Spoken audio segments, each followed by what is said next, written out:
Good morning, friends. Good morning, everyone. So, welcome to this lecture number 26 of Booster Revision Batch, my friends. बस अभी अपना ये सफ़र बस 2-3 lecture का बचा है, ठीक है. So we are almost at the end now, and all major topics we have completed. Everyone knows, okay. And कल हमने one of the most important chapter जो इंटर फाइनल के एंगल से था वो स्टैंडर्ड कॉस्टिंग कंप्लीट किया. उसके पहले budgets and budgetary control complete किया. उसके पहले मार्जिनल कॉस्टिंग जो भी एक बहुत ज़्यादा इंपॉर्टेंट टॉपिक था वो भी कंप्लीट किया, और मेरे ख्याल से बहुत ज़्यादा डिटेल में कंप्लीट किया. याद है आपको ये सब? तो चलो फिर मिसलेनियस टॉपिक्स में, ओके, जो इंस्टीट्यूट ने लिखा है यूनिट कॉमा बैच कॉस्टिंग, ऐसा एक टॉपिक है, बराबर है ना. एंड फिर अगला टॉपिक है जॉब कॉमा कॉन्ट्रैक्ट कॉस्टिंग. तो मैं यहाँ पे मर्ज कर रहा हूँ डायरेक्टली, चलेगा क्या? हम वैसे भी हमारे पास जो मैंने क्वेश्चन आपको दिए है वो तो मर्ज किए हुए है ना बच्चों, यस और नो. तो फिर इसके बाद में सर्विस कॉस्टिंग सिर्फ एक ही पार्ट बचेगा. ये कंप्लीट होने के बाद क्या बचेगा? Service costing. ठीक है बच्चों. एंड वो जो कॉस्ट लेजर अकाउंटिंग है, obviously that part you have to manage on your own. Are you getting my friends? Okay, मुझे नहीं लगता कि उसमें मैं रिवीजन करवाऊं, ऐसा कुछ है, ठीक है. एंड मैं खुद साइंस बैकग्राउंड से हूं, तो मैं आपको उसका अकाउंटिंग एंट्री बताऊं और आप समझे, ये प्रोसेस बहुत डेंजरस साबित हो सकता है. तो इससे बेटर है कि आप वो खुद मैनेज करो, ठीक है बच्चों. तो unit batch job oblique contract costing, shall we study my friends? Yes और नो? ओके, चलो. यूनिट बैच कॉस्टिंग ये तो बहुत ही ज्यादा सिंपल है, आप सबको पता है. यूनिट कॉस्टिंग मतलब क्या होता है? कब यूनिट कॉस्टिंग यूज होता है बोलो? व्हेन एक ही प्रोडक्ट बनता है यूनिफॉर्म टाइप का, एंड बस उसका प्रोडक्शन होते रहता है, तो उसमें कोई कंफ्यूजन है ही नहीं. Total cost divided by number of units produced is cost per unit. Total cost divided by number of units produced is the, बोलो, कॉस्ट पर यूनिट. ओके, चलो एकदम बेसिक टाइप का जो थियरी है वो लिख के देता हूं, चलेगा ना? तो write down. Unit costing is a method of costing. Unit costing is a method of costing. ऐसा नहीं कि आप ये जानते नहीं हो, बट फिर भी रिवीजन एंगल से जितना एकदम बेसिक पार्ट है वो मैं लिख के दे रहा हूं. Is a method of costing where the output produced by an entity, where output produced by an entity, okay, is identical, is, bolo, identical, and each unit of require, and each unit of output, and each unit of output require identical cost, require, बोलो मेरे भाई, identical cost. Correct or not? Unit costing is also known as single costing or output costing. Unit costing is also known as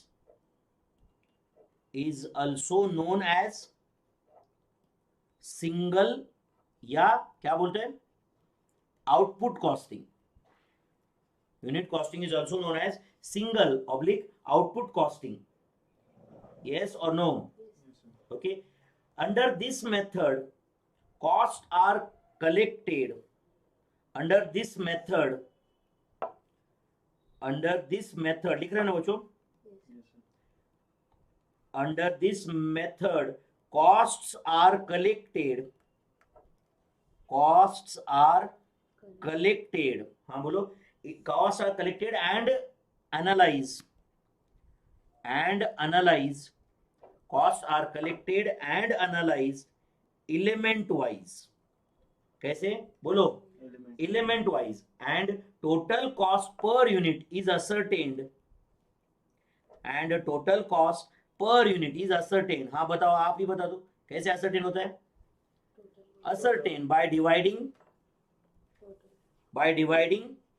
total cost, by dividing total cost by number of units produced. By number of units produced. Yes or no? Yes sir. Okay. And अगर इसी को formula के form में बताना है तो जो बहुत डेंजरस फॉर्मूला है, अगर आप देखोगे तो है ना, total cost per unit is equal to क्या रहेगा बोलो? Total cost of production divided by number of unit produce. है ना टफ फॉर्मूला? डिवाइडेड बाय, बोलो मेरे भाई, number of units produced, divide by number of units produced. आप समझ रहे बच्चों ये? अब जैसे कि आप मुझे बताओ एग्जांपल, लेट अस से industry type and let's say cost unit. समझो इंडस्ट्री ब्रिक्स बना रहे, तो ऑब्वियसली ऑल ब्रिक्स यूनिफॉर्म बनेंगे ना, तो यू मे गेट कॉस्ट पर 100 BRICS, cost per 1000 bricks, yes और नो? देन समझो सीमेंट इंडस्ट्री है, तो you can get cost per bag या कॉस्ट पर टन, ऐसा भी हो सकता है। Steel industry you can find out cost per ton, yes or no?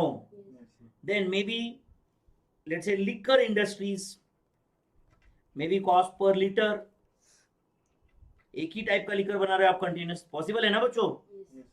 yes or no? अच्छा कोचिंग इंडस्ट्री रहा तो, कोचिंग इंडस्ट्री रहा तो सर्विस कॉस्टिंग अप्लाई होता है, जॉब कॉस्टिंग अप्लाई होता है क्या उसमें? समझता है क्या? पर लीटर यहाँ पे लिकर में, समझ रहे हैं ना? अच्छा कोचिंग में भी पर स्टूडेंट कब हो सकता है? जहाँ पे सारे स्टूडेंट को सेम फैसिलिटीज है, सब सेम है, सब यूनिफॉर्म है, उस केस में पॉसिबल है, करेक्ट और not? But obviously service industry में यार सबके कोर्स अलग अलग रहेंगे, सबके नंबर ऑफ आवर्स अलग अलग रहेंगे, करेक्ट और नॉट?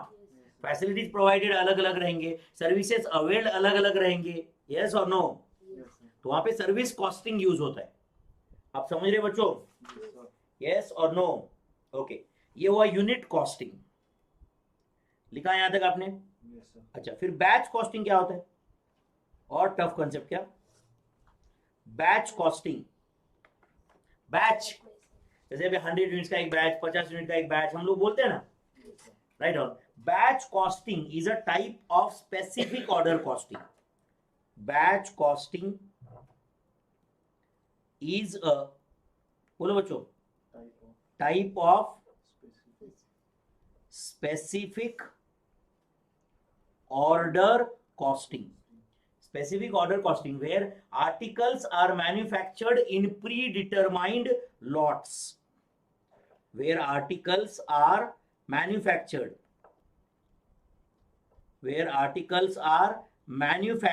in, बोलो, predetermined, articles are manufactured in predetermined lots, and उसी लॉट को हम क्या बोलते हैं?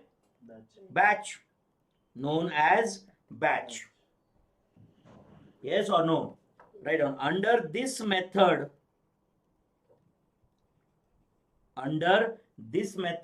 The cost object for cost determination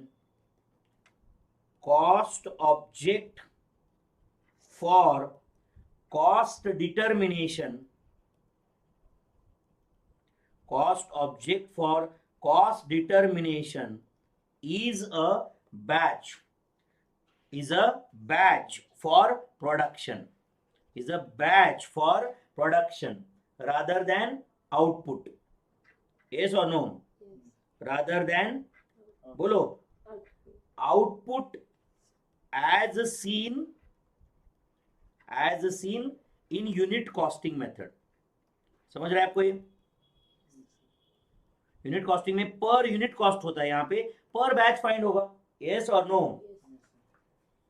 next, reasons for batch costing may be technical or economical. Reasons for, बोलो मेरे भाई, batch costing may be technical or economical or both. अभी देखो बच्चों, कभी कभी ऐसा रहता है कि समझो हम कोई छोटा मोटा नट बोल्ट बना रहे, समझ रहे कि नहीं, जिसका अगर पर यूनिट कॉस्ट कैलकुलेट करते बैठोगे तो आएगा 2 पैसा या 0.02 पैसा, ऐसा आएगा। आप इमेजिन कर रहे हो या नहीं? क्योंकि हो सकता है कि 1000 बोल्ट का पैकेट हम 8 रुपए में बेचते, पॉसिबल है ना? 1000 नट्स का पैकेट हम लोग 20 रुपए में बेचते। अब बताओ कॉस्ट पर नट क्या तो रहने वाला है। तो it is better to determine the cost batch wise or lot wise। Are you understanding this? Yes sir. Yes or no? तो reason for batch costing में भी क्या लिखा हमने? बोलो, either, बोलो, technical और economical और both। Are you understanding this? yes or no? Hope you understood this.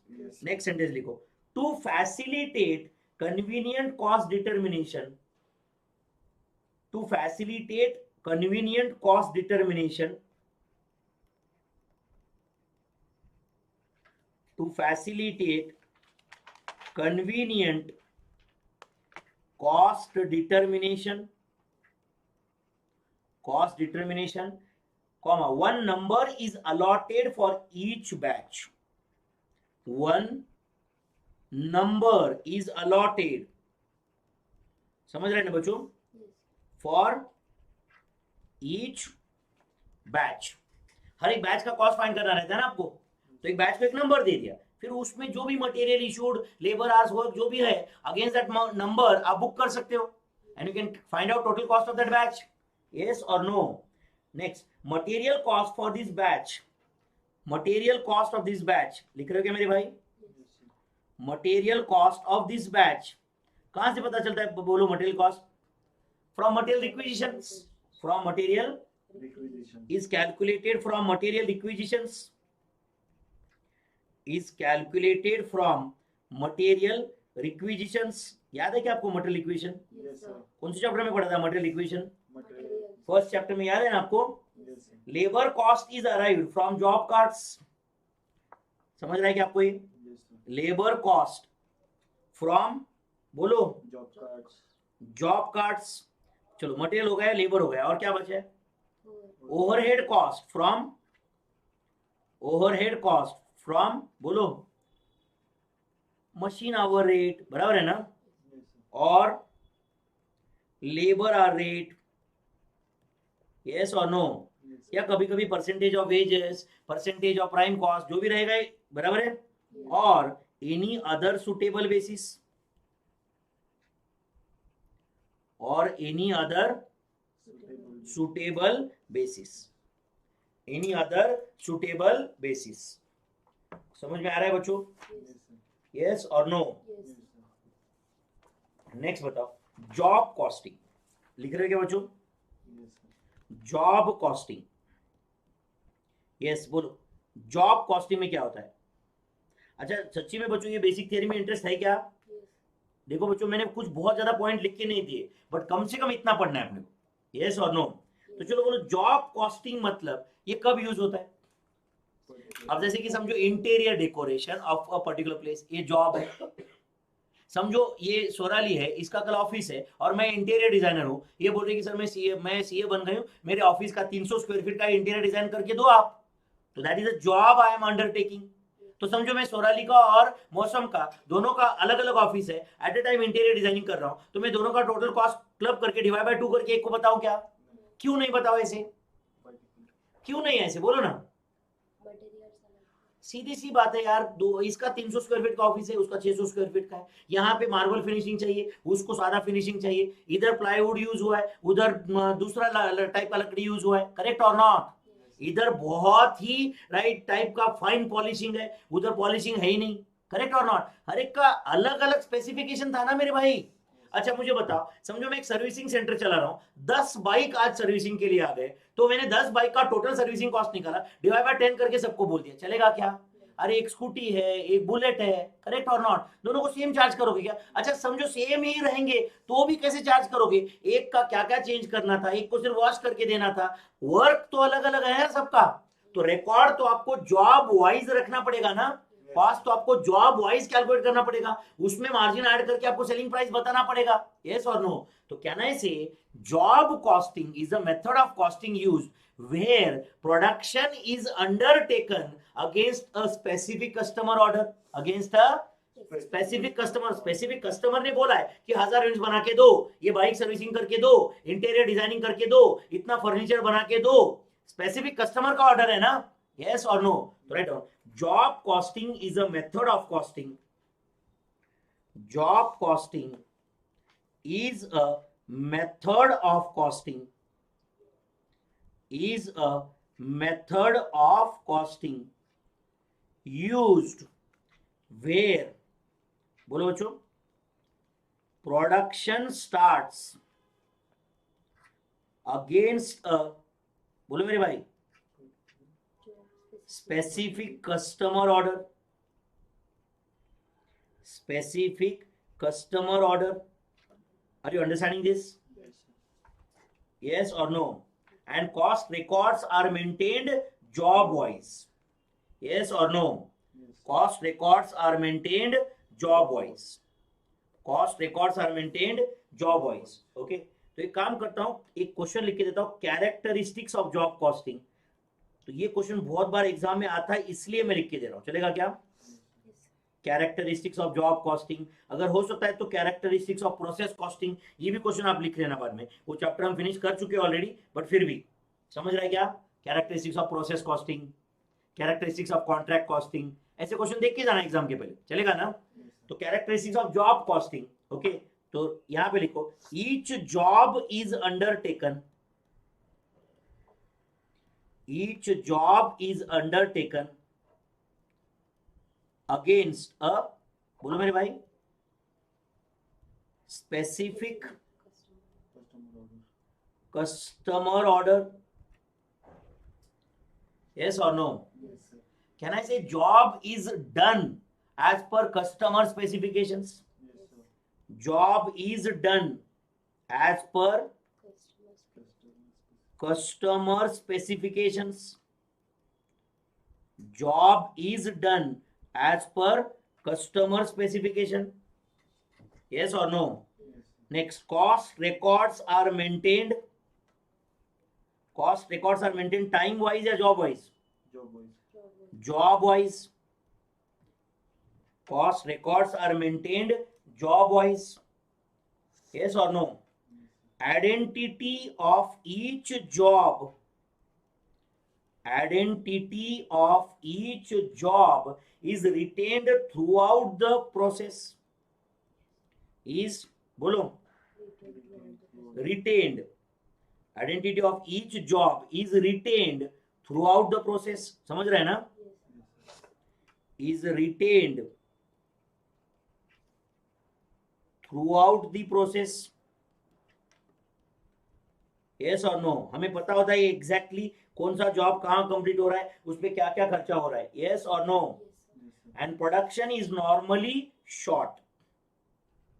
Production, हाँ बोलो बच्चों, साइकिल इज नॉर्मली शॉर्ट.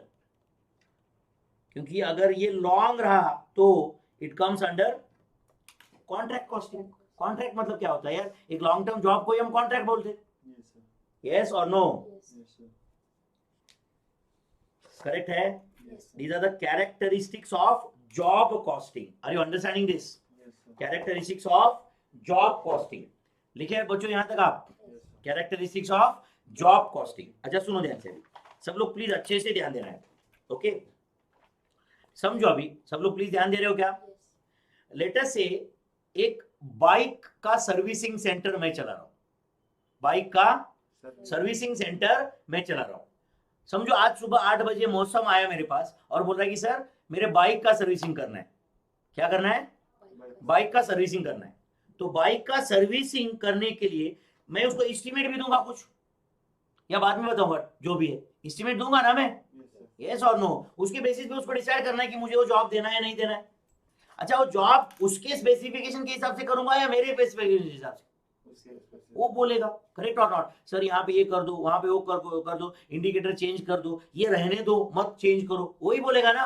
मैं बोल रहा हूँ कि अरे यार बहुत सीट खराब हुआ है, वो बोलेगा रहने दो, मुझे यही पसंद है. मैं क्या बोलूंगा? नहीं चेंज करना ही पड़ेगा, उसका बाइक है भाई. यस और नो? मैं बोल रहा हूँ अरे यार ये लेफ्ट हैंड साइड का इंडिकेटर नहीं चल रहा है, वो बोलेगा नहीं इंडिकेटर तो की आदत ही नहीं है मुझे. यस और नो? उसका प्रॉब्लम है ना. मैं कोई जबरदस्ती कर सकता हूँ क्या उस पर? नहीं चेंज तो करना ही पड़ेगा, ऐसे कैसे चलेगा? ये हो सकता है क्या?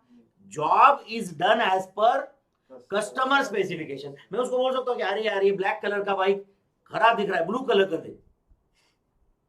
मैं कौन होता हूं भाई? अच्छा समझो वो बोल रहा है कि इसको स्प्रे पेंट करके ब्लैक का ब्लू कर दो. मैं बोलूंगा यस सर. अगर मेरे से वो काम हो सकता है तो right, it is to be done as per customer specifications. It is to be done as per customer specification. Correct और नॉट? एंड अकॉर्डिंगली कस्टमर को चार्ज किया जाता है ना. अकॉर्डिंग हर एक कस्टमर के स्पेसिफिकेशन अलग अलग है, तो एज पर द स्पेसिफिकेशन ही उसको चार्ज किया जाएगा ना. तो आप बताओ बच्चों, ये जो जॉब मैं ले रहा हूं उसका सेलिंग प्राइस कैसे कैलकुलेट किया जाता है वो देखना है आपको। तो मैं मौसम को उसके बाइक की सर्विसिंग के लिए कितना चार्ज करूंगा, can I call it as job selling price.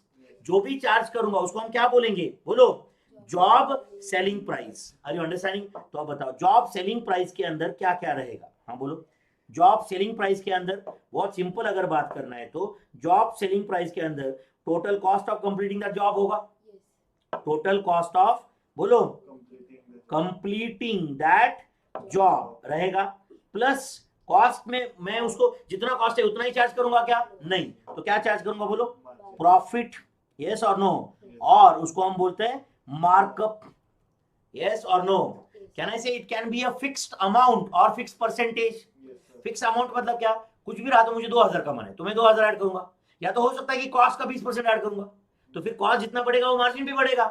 तो क्या बोल रहा हूं मैं, समझ रहा है क्या, this margin can be either a fixed amount और फिक्स्ड परसेंटेज, फिक्स्ड अमाउंट और, बोलो, फिक्स्ड परसेंटेज, फिक्स्ड अमाउंट और, हाँ बोलो बच्चों, परसेंटेज, यस और नो, ओके। अच्छा बताओ, ये टोटल कॉस्ट जो है, ये टोटल कॉस्ट के अंदर कैन आई से direct cost and indirect cost रहेगा, direct cost and indirect cost. तो टोटल कॉस्ट के अंदर डायरेक्ट कॉस्ट रहेगा। अच्छा, डायरेक्ट कॉस्ट की जगह मैं प्राइम कॉस्ट बोल सकता हूं क्या, एंड इनडायरेक्ट कॉस्ट की जगह ओवरहेड कॉस्ट बोल सकता हूं क्या, ऑब्वियसली यस। तो टोटल कॉस्ट के अंदर डायरेक्ट कॉस्ट रहेगा एंड क्या रहेगा, बोलो, इनडायरेक्ट कॉस्ट। चलो एक काम करो, लिख के ले लो, ये उसके नीचे भी जगह होना चाहिए बच्चों, आ रहा।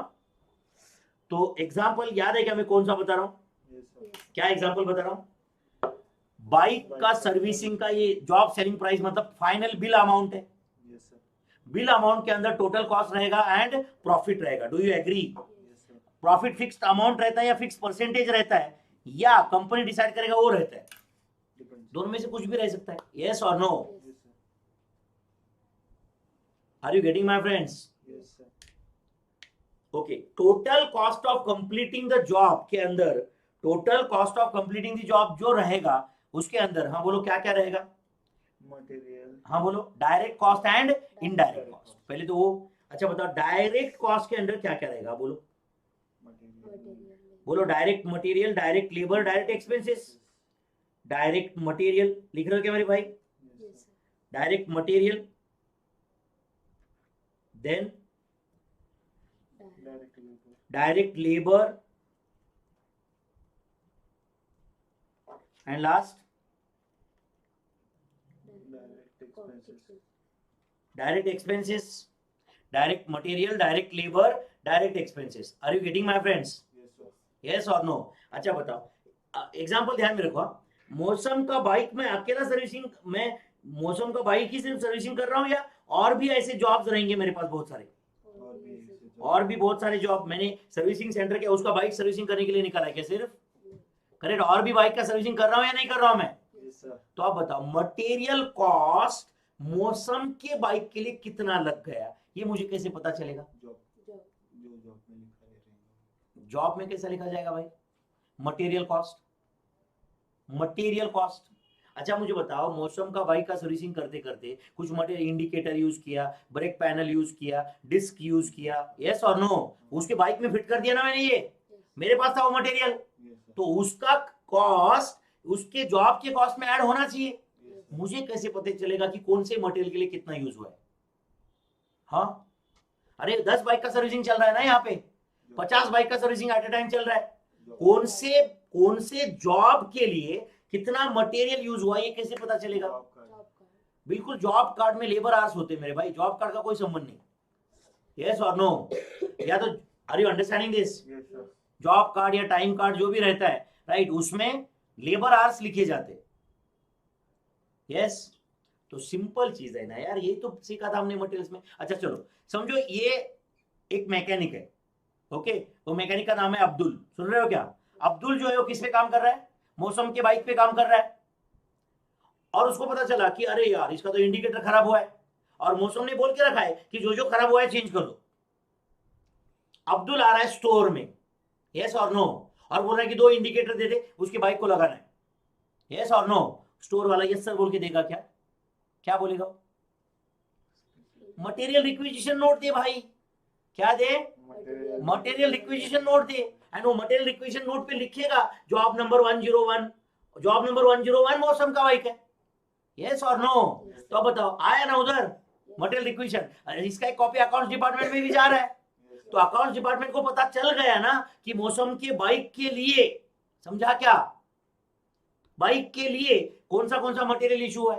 कहीं पे भी हर एक का एक सिस्टम होता है। अच्छा तुम होटल में गए, होटल में 50 टेबल है, तो 50 टेबल पे क्या क्या इशू है वो सबका टोटल डिवाइड बाय 50 करके बिल देते हैं सबको, चलेगा क्या ऐसे।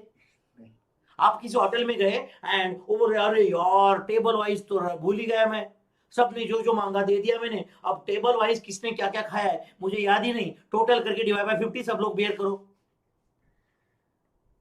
क्या संबंध है मेरे भाई, वो 50 लोग कौन है, 50 टेबल पे कौन खाना खा रहा है पता नहीं है मुझे, मैंने चाय पी है, इसने 2 घंटे से खाना खाया उधर, हम लोग सेम बेयर करेंगे। मैं जाके उधर चाय पीते बैठा था, बस चाय पीते मोबाइल देखते बैठा था 2 घंटे से, एंड ये उधर इसने डोसा खाया, ये खाया, वो खाया, क्या नहीं खाया वो पूछो, सेम बिल बेयर करेंगे क्योंकि उसने रिकॉर्ड मेंटेन नहीं किया। Are you understanding this. तो कैसे करते वो maintain, table wise, table wise कैसे करते, कुछ तो तुम्हारे दिमाग में रहेगा, कैसे करते बोलो।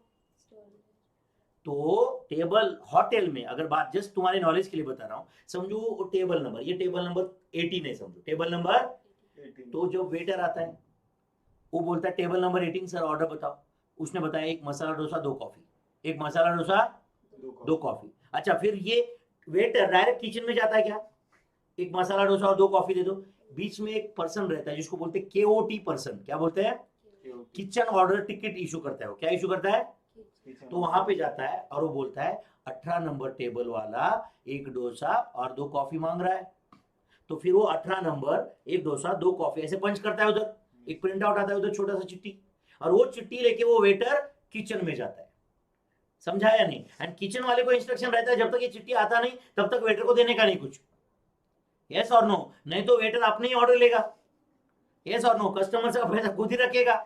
Are you understanding this. तो वो केओटी वाले ने वो इशू कर दिया कि नहीं, इसका मतलब 18 नंबर पे बुक हुआ हो। अच्छा थोड़ी देर के बाद वो वेटर वापस 18 नंबर टेबल पे गया और वो बोल रहा है अरे भाई एक और कॉफी लेके आ, समझा क्या नहीं, तो और कॉफी एक लेके आ, वापस वो किचन में जाएगा क्या, वो नहीं, कहा जाएगा केओटी पर्सन पे, बोलेगा 18 नंबर वाले कॉफी मांग रहा है तो और एक कॉफी, तो 18 नंबर पे पंच हुआ ना वो, फाइनली 18 नंबर वाला बोल रहा है भैया बिल लेके आ, तो उधर जाके बोलता है वो 18 नंबर का बिल दे दे, तो 18 नंबर ने क्या क्या लिया हुआ है वो ऑलरेडी पंच है ना सब, 18 नंबर डाल दिया, टिकट निकाला, राइट दे दिया बिल, यस और नो। ऐसा हर एक टेबल का मेंटेन हो रहा है कि नहीं बच्चों, ये तो ट्रेडिशनल सिस्टम हुआ। आजकल तो यार डायरेक्ट टैब पे मैनेज करते, इज इट राइट। आजकल इनफैक्ट अभी आजकल होटल में सिंपल यही रखते, डायरेक्ट जिस टेबल पे कस्टमर बैठा है वहां पे वेटर जाता ही नहीं, उसको टैब पे ऑर्डर प्लेस करना है, एंड इनफैक्ट ये टैब अब ईआरपी से कनेक्टेड रहता है। तो अगर समझो इंडिया में 50 होटल से ऐसे मेरा चेन ऑफ रेस्टोरेंट है, तो मुझे दिल्ली में बैठ के पता चल रहा है कि मेरे हैदराबाद के पंजागुट्टा एरिया में कौन से होटल में टेबल नंबर 8 पे पनीर बटर मसाला कौन खा रहा है, ये मुझे पता है वहां पे। Are you understanding or not, ये सब ईआरपी से कनेक्टेड अगर है तो, are you understanding my friends. आज हम टेक्नोलॉजी यूज कर रहे हैं बट इससे बेसिक ऑफ कॉस्टिंग चेंज नहीं होता है, वो सिर्फ प्रोसेस फास्ट होता है, यस और नो, इससे बेसिक्स हिलता नहीं है, करेक्ट और पहले जो पेपर पे करते थे आज वो कंप्यूटर से हो रहा है, करेक्ट और नॉट, ऑनलाइन हो रहा है। बट आप मुझे बताओ बेसिक चेंज हुआ क्या, जॉब कॉस्टिंग का मतलब चेंज हुआ क्या उससे, not at all. Are you understanding this. तो चलो बोलो, अभी वापस वो मौसम की बाइक वाले एग्जांपल पे आ जाओ। डायरेक्ट मटेरियल कॉस्ट कहां से पता चलेगा, स्टोर रिक्विजिशन नोट्स, कहां से पता चलेगा, तो write down store requisition note, या उसी को हम क्या बोलते हैं, मटेरियल रिक्विजिशन नोट्स बोलते हैं। तो कौन बना रहा है मटेरियल रिक्विजिशन नोट, जो भी मौसम का बाइक सर्विसिंग कर रहा है उसको जो जो मटेरियल चाहिए, अपना अब्दुल बराबर है ना, वो जब भी स्टोर में जाता है उसको स्टोर रिक्विजिशन नोट इशू करना पड़ेगा ना। अच्छा बट समझो अब्दुल जो है ना वो और किसी बाइक पे काम कर रहा है और एक, तो बता उसका रिक्वायरमेंट भी बताएगा वो, तो दोनों मिक्स होगा क्या, नहीं, जॉब नंबर लिखेगा ना वो मटेरियल रिक्विजिशन नोट में, यस और नो। अच्छा बताओ अभी मौसम के बाइक पे का लेबर कॉस्ट कितना अलोकेट करना है, ये कैसे पता चलेगा।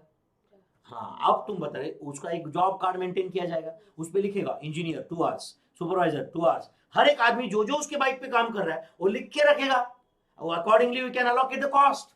तो कहां से पता चलेगा बोलो, जॉब कार्ड्स, और उसको टाइम कार्ड्स बोलते हैं, क्या बोलते हैं, टाइम कार्ड्स, यस और नो। एंड डायरेक्ट एक्सपेंसेस कहां से पता चलेंगे, वाउचर्स मेंटेन होंगे उसके, यस और नो। अच्छा फॉर एग्जांपल समझो मौसम ने ये बोला था, सुन रहे हो क्या मेरे भाई, कि मेरे बाइक का कलर जो है वो ब्लैक से ब्लू करा दो, यस और नो। बट वो काम समझो हमारे यहाँ पे होता ही नहीं, इसलिए मैंने क्या किया, सब कॉन्ट्रैक्टर को लगा दिया इसको ब्लैक से ब्लू बना दे भाई। मौसम को पता है कि मैं बाहर से करवा के लेने वाला हूं, तो उसको पैसा कौन देने वाला है, मौसम देने वाला है, मैं दूंगा ना यार। मुझे जो भी मौसम को फाइनल बिल लगाना है वो मैं लगा दूंगा फाइनली। तो आप बताओ, मैंने 5,000 रुपए वो सब कॉन्ट्रैक्टर को पे किए कलर चेंज करने के लिए, तो वो 5,000 का मैं वाउचर बना दूंगा, ये यहाँ पे लगा दूंगा। वो 5,000 मैंने पेमेंट किया है फॉर मौसम बाइक, तो ये जॉब के कॉस्ट में ऐड होगा ना यहाँ पे, यस और नो। अच्छा ये तो हुआ मौसम के बाइक का स्पेसिफिक कॉस्ट, करेक्ट है। अच्छा बताओ, जो फैक्ट्री जो जहां पे सर्विसिंग चल रहा था उसका रेंट, जो सुपरवाइजर सारे बाइक देखते बैठा है उसका सैलरी, जो ये सारे बाइक सर्विसिंग का ऑर्डर ले रहा है बाहर का उसका सैलरी, और भी दुनिया अकाउंटेंट सैलरी, और भी दुनिया भर के खर्चे हैं ना। ये मौसम के बाइक तक कैसे पहुंचाऊं मैं, ओवरहेड कॉस्ट डालना पड़ेगा ना मुझे। तो उसको मैं 3 पार्ट में डिवाइड करता हूं। पहले कौन सा बोलो, फैक्ट्री ओवरहेड्स, यस और no, factory overheads, then administration overheads, yes or no, and then let's say selling distribution overheads। समझ रहे क्या बच्चों, अब बताओ, कैन आई से factory overheads can be taken by using a suitable base. तो सबसे ज्यादा सुटेबल बेस कौन सा यूज करते हैं हम, मैक्सिमम टाइप्स बोलो, percentage of direct wages, factory overheads absorb as a percentage. अच्छा बट क्वेश्चन में अगर ये छोड़ के कोई दूसरा बेस दिया रहेगा तो वो लोगे क्या, लोगे। तो कुछ नहीं दिया तो ये बाय डिफॉल्ट एप्लीकेबल हो जाएगा, यस और नो। अब बताओ, administration overheads as a percentage of, बोलो मेरे भाई, फैक्ट्री कॉस्ट। तो जिस जॉब का फैक्ट्री कॉस्ट ज्यादा उसको एडमिनिस्ट्रेशन ओवरहेड ज्यादा बेयर करना पड़ता है। And selling and distribution overheads बोलो, either percentage of factory cost और it can be percentage of sales also, पर परसेंटेज ऑफ सेल्स, जिसके ज्यादा सेल्स उसको सेलिंग एंड डिस्ट्रीब्यूशन एक्सपेंसेस भी ज्यादा बेयर करना है। अच्छा ये मैंने जो लिख के दिया है ये कोई ऐसे सेक्शन 2 सबसेक्शन बी के हिसाब से ये यही यूज करना पड़ेगा, नहीं तो आपको पेनल्टी है, ऐसा कुछ है क्या। अल्टीमेटली बेस फॉर एब्सॉर्प्शन कौन डिसाइड करता है, मैनेजमेंट ऑफ एवरी कंपनी। मेरे भाई मुझे एक बताओ, दुनिया का कोई भी इंसान ना मेरे बिजनेस के बारे में मेरे से ज्यादा नहीं जानता, ना कोई लॉ ना कोई एक्ट, यस और नो।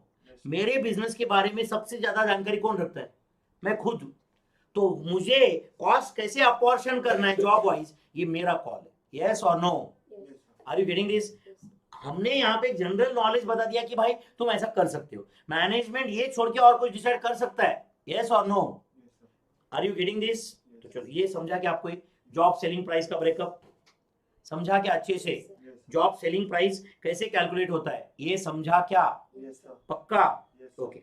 और एक छोटा सा कंसेप्ट है इन जॉब कॉस्टिंग जिसका नाम है इकोनॉमिक बैच क्वांटिटी। सुना है क्या आपने कभी, राइट डाउन, इकोनॉमिक बोलो मेरे भाई, बैच क्वांटिटी। जैसे ईओक्यू का कंसेप्ट है वैसे ही ईबीक्यू का कंसेप्ट है। Are you understanding this. अच्छा अब मुझे बताओ बच्चों, इकोनॉमिक बैच क्वांटिटी के अंदर 2 टाइप के कॉस्ट इन्वॉल्व है, वो है total setup cost and next total carrying cost. सबसे पहले तो ये याद रखो कि, ध्यान दे रहे हो क्या मेरे भाई, वो जो ईओक्यू था, ईओक्यू क्या होता है आप बता दो, बोलो। एक परचेस ऑर्डर में कितना रॉ मटेरियल क्वांटिटी ऑर्डर करना चाहिए, कितना रॉ मटेरियल क्वांटिटी ऑर्डर करना चाहिए इज इकोनॉमिक ऑर्डर क्वांटिटी। सुनो वापस बताओ, ईओक्यू क्या होता है बोलो, एक परचेस ऑर्डर में, हाँ बोलो, कितना क्वांटिटी ऑर्डर करना चाहिए। जैसे कि अब देखो ये बॉटल है, ये बॉटल हमारे लिए as good as raw material input है ना, तो एट ए टाइम एक बॉटल ऑर्डर करता रहूंगा क्या मैं। अच्छा एट ए टाइम एक ऑर्डर कर दिया तो प्रॉब्लम क्या था बोलो, हर रोज ऑर्डर करो, अच्छा बॉटल खत्म हो गया, वापस काका को बुलाओ, काका जरा बॉटल लेके आओ, स्टॉक आउट का चांस है, मुझे पानी पीना था अभी, करेक्ट और नॉट, बॉटल खत्म हो गया तो क्या करता, वापस ऑर्डर, स्टॉक आउट हो रहा है ना, यस और नो। ऊपर से कितनी बार काका जाएंगे यार, यस और नो, ऑर्डरिंग कॉस्ट भी तो लग रहा है ना। अच्छा फिर एक काम करते हैं, एट अ टाइम एक 2 लाख बॉटल ले लेता हूं, साल भर का रिक्वायरमेंट, तो क्या हो गया, पता चला 2 लाख बॉटल है एंड मुझे बैठने के लिए चेयर नहीं है, वहां पे भी बॉटल है, are you understanding or not, carrying cost भी तो जा रहा है ना फिर, तो कितनी bottle at a time order करूं, 50 बॉटल 100 बॉटल, पॉसिबल है ना, 50 बॉटल 100 एक 5-6 दिन में, हफ्ते भर में खत्म हो जाते, फिर नया, पॉसिबल है ना। मैंने हेवी कैरिंग कॉस्ट इनकर किया क्या, नहीं, हेवी ऑर्डरिंग कॉस्ट इनकर किया क्या, नहीं, बट मैंने क्या किया, बैलेंस किया ना, उसी को हम इकोनॉमिक ऑर्डर क्वांटिटी बोलते हैं।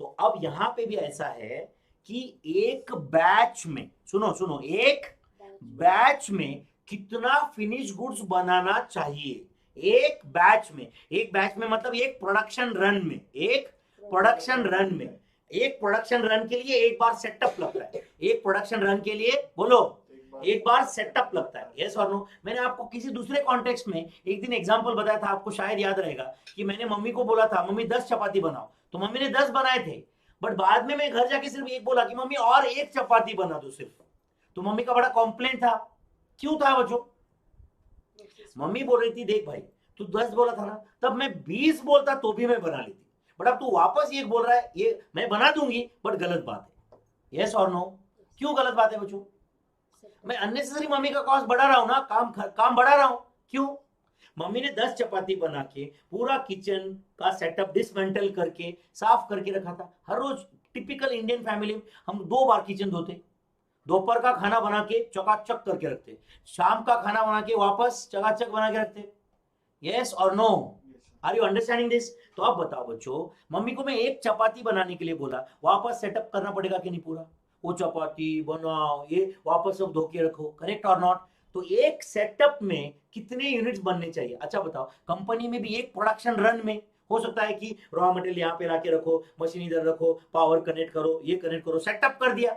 अच्छा जैसे कि एक क्लास लिया मैंने, एक बार सेटअप करना पड़ता है कि नहीं, अच्छा मुझे बताओ, मैंने 4 घंटे का एक क्लास लिया एंड 2-2 घंटे के 2 लिए, इसमें फर्क है कि नहीं, 2-2 घंटे के 2 लिए, उसमें क्या है, 2 बार सेटअप करना पड़ता है मुझे। अगले से क्या सेटअप करना पड़ता है, जब भी मैं कोई बैच चालू कर रहा हूं यहाँ पे, भले ये ऑनलाइन है, रिकॉर्डिंग है, इसमें क्या सेटअप करना पड़ता है मुझे, कैमरा चालू करो, ये लाइट चालू करो, बराबर है, रिकॉर्डिंग ऑन करो, ओबीएस सेटअप बराबर है क्या चेक करो, बराबर ऑडियो वीडियो रिकॉर्ड हो रहा है क्या चेक करो, यस और नो, कंप्यूटर ऑन करो, ये सब बंद करके रखता हूं मैं, वापस चालू करना है दूसरे लेक्चर के लिए, ये सब पहले से होता है कि नहीं होता है, बट बताओ 4 घंटे का एक ही लेक्चर रहा तो मुझे नंबर ऑफ सेटअप तो एक ही करना पड़ेगा ना, यस और no.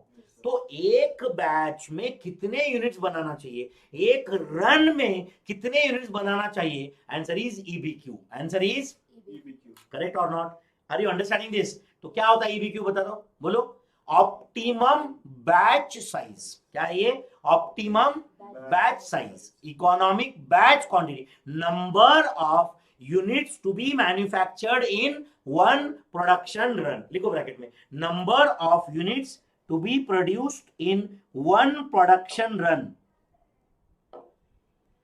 number of units to be produced in, बोलो मेरे भाई, in one production run, एक प्रोडक्शन रन में कितने यूनिट्स बनने चाहिए, is economic batch quantity, yes और नो। अच्छा बताओ, अभी एक मिनट ध्यान दो, यहाँ पे मैं फॉर्मूले में वापस आता हूँ, अभी ध्यान दोगे क्या यहाँ पे, तो लेट अस से दिस इज बैच साइज, मतलब एक बैच में कितने यूनिट्स बनने वाले, are you understanding this, yes और नो। अच्छा आप मुझे बताओ, एक बैच में हम कम यूनिट्स बना रहे हैं यहाँ पे, ओके, तो हमारा एनुअल रिक्वायरमेंट भी होता है, किसका, रॉ मटेरियल का या फिनिश प्रोडक्ट का, फिनिश प्रोडक्ट का, अरे यार कस्टमर कितना ऑर्डर देता है, एनुअल रिक्वायरमेंट होता है कि नहीं, annual demand, annual production requirement होता है कि नहीं, annual production requirement which is obviously decided as per the number of orders by the customer, annual production requirement होता है कि नहीं। इमेजिन करो कि मुझे साल भर में 72,000 यूनिट्स बनाने हैं, साल भर में, तो आप बताओ अगर मैं एक बैच में 7,200 यूनिट बनाया तो कितने बैचेस का प्रोडक्शन होगा, 10, मतलब 10 बार प्रोडक्शन रन होगा, 10 बार सेटअप होगा, बट बताओ एक बैच में मैंने 36,000 यूनिट बनाए तो दो, एक बैच में सिर्फ 1000 यूनिट बनाए तो 72। तो आप बताओ यहाँ पे फिलहाल तो छोटा ऑर्डर साइज है, क्या है, सॉरी छोटा बैच साइज है, तो क्या होगा, नंबर ऑफ प्रोडक्शन रन ज्यादा होंगे, नंबर ऑफ प्रोडक्शन रन, तो क्या कॉस्ट ज्यादा होगा, सेटअप कॉस्ट ज्यादा होगा, सेटअप कॉस्ट, तो चलो बैच साइज मैंने बढ़ा दिया, मतलब अब एक बैच में मैं ज्यादा यूनिट बनाता हूं, इसका मतलब नंबर ऑफ सेटअप कम होंगे, कॉस्ट कम होगा, तो आप बताइए कॉस्ट कम कम कम होते जाएगा, यस और नो, ये कॉस्ट कम कम होते जाएगा कि नहीं, जैसे जैसे बैच साइज बढ़ा रहा हूं, तो ये कौन सा कॉस्ट है बच्चों, total setup cost, total setup cost. अच्छा बताओ,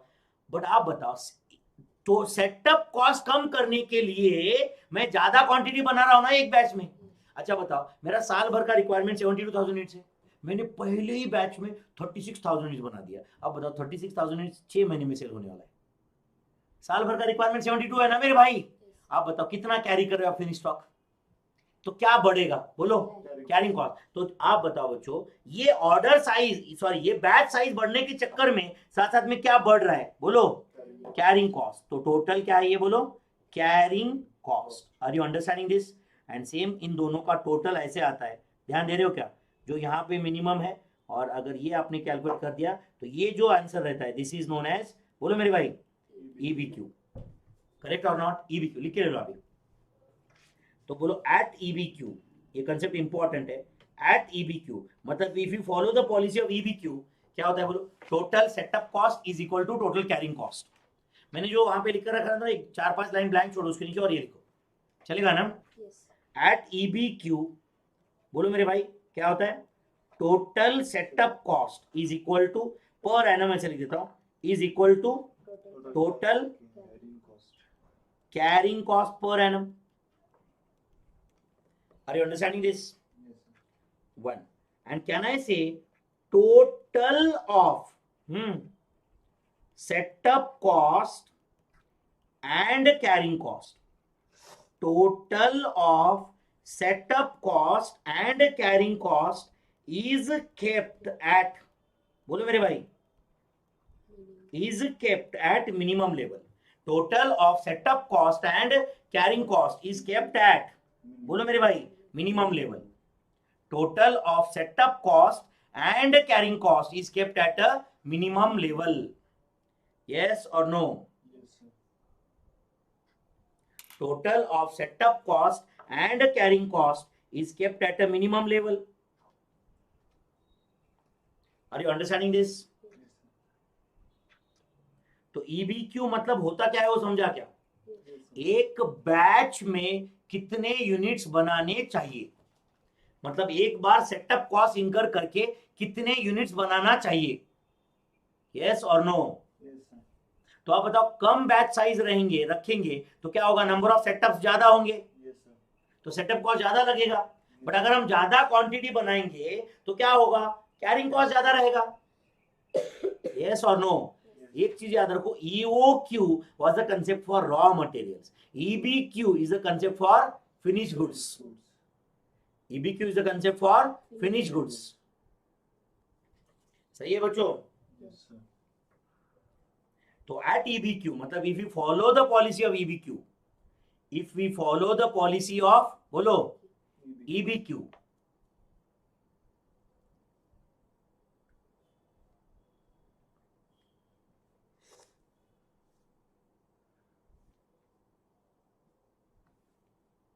लिखा आपने, total setup cost per annum is equal to total carrying cost per annum, and total of setup cost and carrying cost is kept at a minimum level, total of setup cost and carrying cost is kept at a minimum level my friends, yes ध्यान है यहां तक, okay अब बताओ total setup cost per annum का क्या formula रहेगा बता दो आप मुझे, total setup cost per annum, setup cost बोलो पर प्रोडक्शन रन या पर सेटअप, बराबर है ना, एक प्रोडक्शन रन के लिए एक बार सेटअप करना पड़ेगा, इनटू, हाँ बोलो, number of production runs during the year, yes, इधर setup cost per production run या सेटअप कॉस्ट पर बैच कुछ भी बोल सकते हो बच्चों। Are you understanding this? Setup cost per production run, और कभी कभी पर बैच बोल सकते हैं, बराबर है ना? Into, tell me number of production runs कैसे कैलकुलेट होगा बच्चों? एनुअल प्रोडक्शन रिक्वायरमेंट, एनुअल बोलो मतलब number of units to be produced, number of units to be produced in a year, बराबर है ना? Annual production requirement divided by, बोलो बच्चों, डिवाइडेड बाय बैच साइज। उधर हम यही सेम फॉर्मूला था, उधर ऑर्डर साइज था इन इकोनॉमिक ऑर्डर क्वांटिटी, बराबर है कि नहीं? एंड इधर setup cost per production run की जगह तो उधर ऑर्डरिंग कॉस्ट पर ऑर्डर था into number of orders to be place in a year. याद है क्या आपको? मटेरियल्स चैप्टर याद है क्या कुछ? And tell me total carrying cost for the per annum क्या रहेगा? Carrying cost per unit per annum into average stock. Yes or no? Yes, and this is carrying cost per unit per annum into average stock क्या होगा बोलो? Batch size divide by 2। And यही formula material में क्या था? Order size divide by 2 था। याद है क्या बच्चों? तो carrying cost per unit per annum क्या रॉ मटेरियल का है फिनिश गुड्स का? जो यूनिट बन गया है वो भी अननेसेसरी सेल के पहले हम अपने पास होल्ड कर रहे हैं ना? यस और no? Are you getting this, my friends?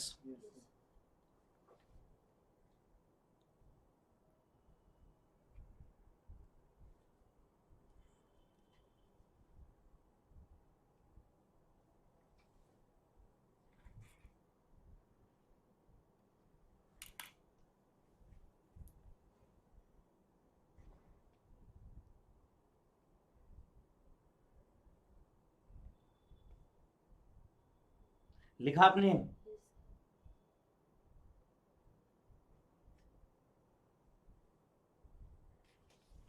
Okay तो देखो मैं जस्ट इसी के रिलेटेड एक किस्सा याद आया मुझे, इसलिए बता रहा हूं आपको, नॉट दैट 100% रिलेवेंट। ध्यान दे रहे हो क्या? एक बार मैं यूएस गया था, ओके, एंड मेरा एक दोस्त है जो न्यूयॉर्क में रहता है, ओके, न्यूयॉर्क के सबर्ब्स में वहां पे रहता है। तो मैं एक्चुअली उसके पास गया था, दोस्त, रिलेटिव नहीं दोस्त, ओके। तो फिर अब ऑब्वियसली मैं इंडिया से गया हूँ तो ऑब्वियसली नाश्ता पानी तो सब करेगा ही ना। तो उसने मुझे ब्रेकफास्ट दे दिया, खा लिया मैंने, फिर लंच, फिर डिनर आया ना, हर लंच में डिनर में हर जगह पे अलग अलग चीजें दे रहा था। फिर मैंने उसको पूछा कि भाई ये कुछ बना तो नहीं रहे हो तुम, ये दे कैसे रहे हो? उसने बोला कि मैंने एक बार सब कुछ बना के हमने लॉट में फ्रीजर में डंप करके रखा है। किसमें? फ्रीजर में। फिर वो निकालते उसमें से बाहर, माइक्रोवेव में गर्म करते एंड दे देते। सुबह पोहे दिया उसने गर्म करके, अरे चपाती तक वही। फिर मैंने बोला कितने चपाती एट अ टाइम बना के रखा है? मैं जोक नहीं कर रहा हूँ, कितने? उसने बोला बना के नहीं रहा है, मैं वॉलमार्ट से लेके आया, चपाती लेके आया, बोला एट अ टाइम 500 चपाती लेके आया। मैं बोला कितने दिन चलता है? वो बोला महीना भर चलता है। आप समझ रहे हो क्या? अब आपको लग रहा है, आपको इंडिया में बहुत गंदा लग रहा है हमें ये, बट उधर क्या होता है 0 डिग्री 1 डिग्री टेम्परेचर है, निगेटिव होता है, कुछ होता नहीं, उसको खराब होता नहीं जल्दी। इंडिया में हम लोग सुबह का रात को भी नहीं खाते यार, है या नहीं? इंडिया में हम लोग रात को सुबह का खाना दिया तो ऐसी नजर से देखते बीबी को, मतलब क्या रहा? यस और नो? बट सीधी सी बात है, इंडिया वो इंडिया है, करेक्ट है, वहां पे वो तो आप मुझे बताओ, अब उसको किचन का सेटअप बहुत कम बार यूज करना है ना, मतलब, एंड जब भी बनाता है लॉट में बनाते रहेंगे बस। यस और नो? अच्छा ये खाने के लिए इसलिए बड़ा अजीब लग रहा है, बट आप मुझे बताओ कंपनी में जो प्रोडक्शन चल रहा है तो आप ऐसा बोलेंगे क्या क्या यार 2 महीने का एट अ टाइम बना के रखा है, क्या प्रॉब्लम है मेरे भाई? As far as you are following, बोलो EBQ, correct, as far as you are keeping the total of setup cost and carrying cost at a minimum level, total of setup and carrying cost at a minimum. अच्छा whether EBQ minimizes total setup cost? No. Whether EBQ minimizes total carrying cost? No. EBQ minimizes total of these two, total of these two. अच्छा मेरे भाई आप बताओ, अगर EBQ से कम size वाला batch size रखा तो आप बताओ कैरिंग कॉस्ट तो कम है ना? यस और नो? कैरिंग कॉस्ट तो कम लग रहा है, बट ये कैरिंग कॉस्ट बचाने के चक्कर में सेटअप इतना कॉस्ट बढ़ेगा कि अल्टीमेटली इधर 300 बचा है और इधर 500 ज्यादा गया, ऐसे ही होगा, क्योंकि this is the point where total of these two is kept at a minimum level. मतलब इसके इससे भी कम हो सकता है, बट एक कम हो सकता है, बट एक कम करने के चक्कर में दूसरा ज्यादा बढ़ेगा, तो अल्टीमेटली टोटल तो बढ़ ही रहा है ना बच्चों। तो please remember, policy of EBQ neither minimizes setup cost nor minimizes carrying cost, it minimizes total of setup and carrying cost। Same मैंने आपको EOQ में बोला था, EOQ का policy doesn't minimize ordering cost or carrying cost, it minimizes total of ordering and carrying cost, total of ordering and carrying cost। तो चलो ये फॉर्मूले लिखे क्या बच्चों आपने, total setup cost per annum, total carrying cost per annum, लिखा क्या? तो एंड ये EBQ फॉर्मूला फाइंड करने का अपने पास स्टेट फॉर्मूला है, तो write down EBQ, that is economic batch quantity, economic batch quantity का फॉर्मूला, वो फॉर्मूला है under root 2AS upon C। अच्छा, अभी इंस्टीट्यूट ने कभी कभी S की जगह D ऐसे लिखा है, 2AD अपॉन C ऐसे लिखा है, वो क्या है सेटअप, क्या है डी, वो हम लिखेंगे, वो एज पर एज हमें उसका फुल फॉर्म पता है, तुम क्या एब्रिविएशन यूज करते हो डजंट मेक एनी डिफरेंस, समझ रहे हैं ना बच्चों? तो 2 इंटू ए क्या रहेगा बताओ, एनुअल प्रोडक्शन रिक्वायरमेंट, हाँ annual production requirement may be because of demand may be what ever, समझ रहे हैं ना? एनुअल प्रोडक्शन रिक्वायरमेंट, कभी कभी अगर क्वेश्चन में बाई चांस वो एनुअल डिमांड बोल रहे तो ठीक है वही रहेगा, फिर जितना डिमांड है वही रिक्वायरमेंट, बराबर ना? और most appropriate wording is annual production requirement into S क्या होता है बोलो, सेटअप कॉस्ट पर बैच या पर प्रोडक्शन रन ऐसे बोल सकते हो आप, डिवाइडेड बाय सी क्या होगा बच्चों, carrying cost per unit per annum, carrying cost per unit per annum is the formula for economic batch quantity my friends, is a formula for bolo economic batch quantity। Are you understanding this? Under root 2AS upon C, under 2AS upon C is a formula for EBQ, economic batch quantity। EBQ मतलब होता क्या है, how many units should be manufactured in one production run, in one production run. चलो एक काम करते, एक question solve करेंगे यूजिंग दिस फॉर्मूला, चलेगा क्या? Please read problem number 42 on page 19, प्रॉब्लम नंबर 42 ऑन पेज 19, प्रॉब्लम number 42 on page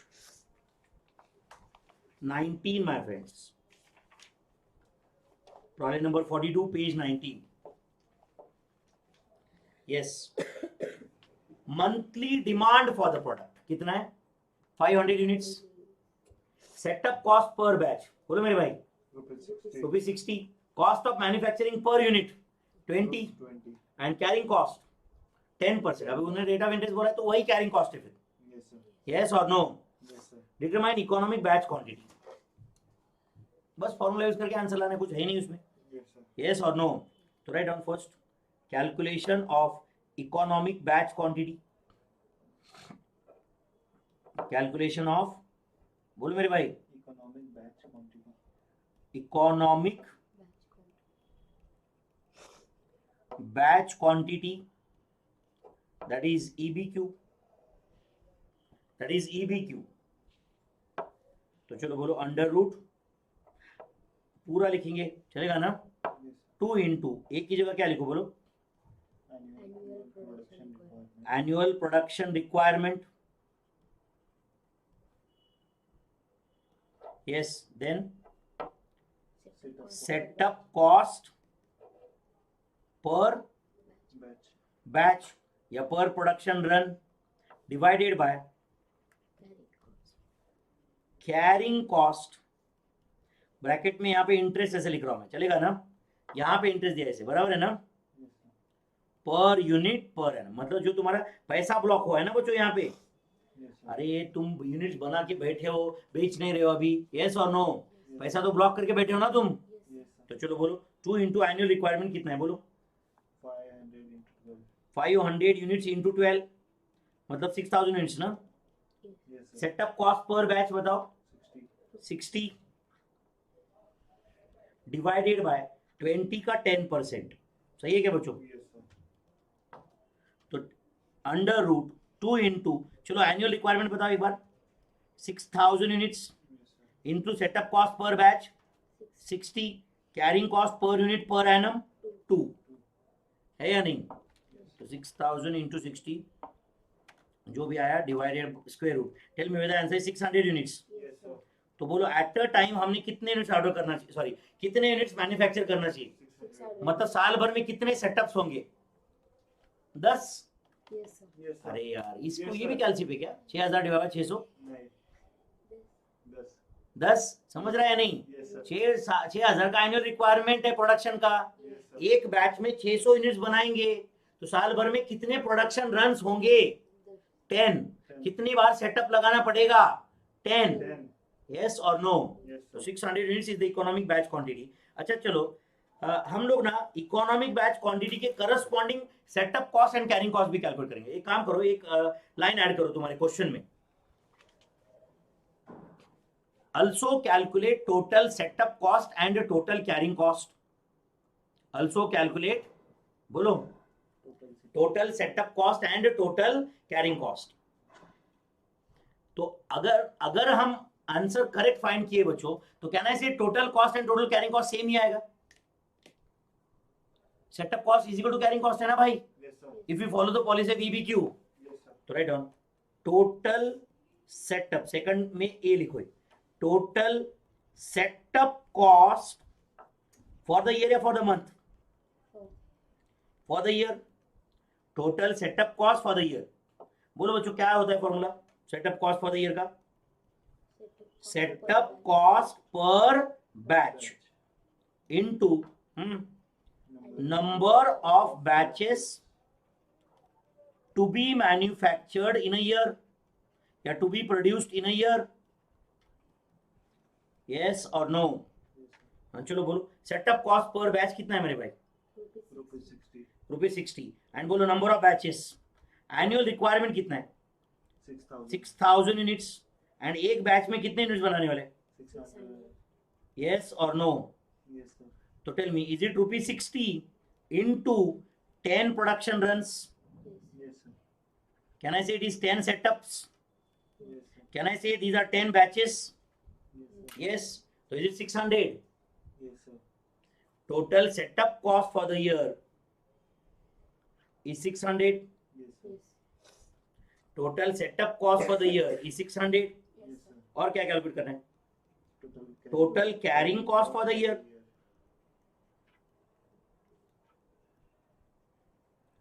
Total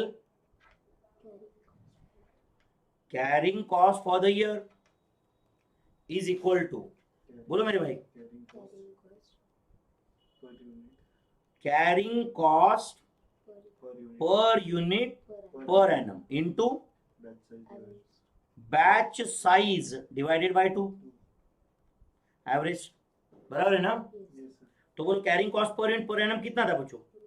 ₹2। Batch size कितना था? 600 डिवाइड बाय 2, तो सेम आंसर ₹600। तो tell me if we follow the policy of EBQ total setup cost is equal to total carrying cost आ गया क्या? Yes और no? तो total setup cost per annum, यहाँ पे total setup cost for the year, total setup cost बोलो मेरे भाई for the year is equal to total carrying cost for the year is equal to ₹600। सही है क्या? Total setup cost for the year is equal to total carrying cost for the year is equal to ₹600। Any doubt my friends? मजा आया क्या? पक्का समझा आपको ये EBQ का कंसेप्ट एंड फॉर्मूला? चलो let's solve one more question. Please read point number 43 on page 19. प्रॉब्लम number 43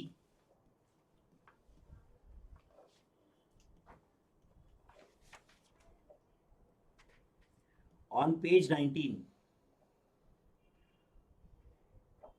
Yes, problem number 43 on page 19.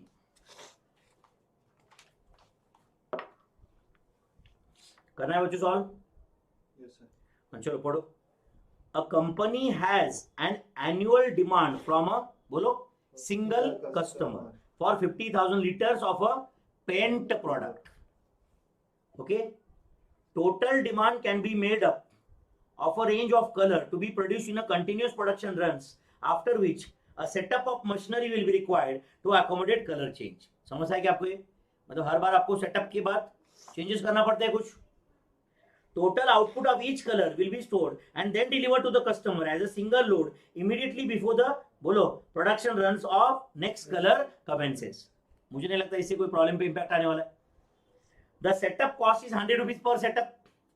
Service is supplied by an outside company is required. ठीक है, जो भी है 100 रुपीज पर सेटअप कॉस्ट है. Holding cost are incurred on a rented storage space which is ₹50 per बोलो square metre per annum. Each square metre can hold 250 litres. तो can I say it is ₹50 for 250 litres. तो आप पर litre find कर सकते हो फिर. Yes और no. You are required to calculate. क्या कैलकुलेट करना है? Total cost per year where batches may range from 4,000 to बोलो 10,000 in multiples of 1,000 and hence choose the production batch size which will minimize the cost. Yes, sir. And next use the economic batch size formula to calculate batch size which will minimize the cost. तो आपको ad hoc method से और formula से दोनों solve करने के लिए बोल रहे हैं. अब दोनों से सेम आंसर नहीं, सिमिलर थोड़ा बहुत डिफरेंस रह सकता है भी, क्योंकि हम लोग जो ad hoc से सॉल्व कर रहे हैं वो हर बैच साइज मल्टीपल ऑफ 1000 में ही ले रहे हैं. बट जरूरी नहीं कि एक्चुअल में मल्टीपल ऑफ 1000 आंसर आए ईबीक्यू के फॉर्मूला से, बट क्लोज आंसर आएगा definitely. Are you getting this? चलो बोलो कैसे सॉल्व करना है. एक बार क्वेश्चन पढ़ो, मैं वेट करता हूँ 1 मिनट. थोड़ा ओरिएंटेशन लो क्वेश्चन का बच्चों.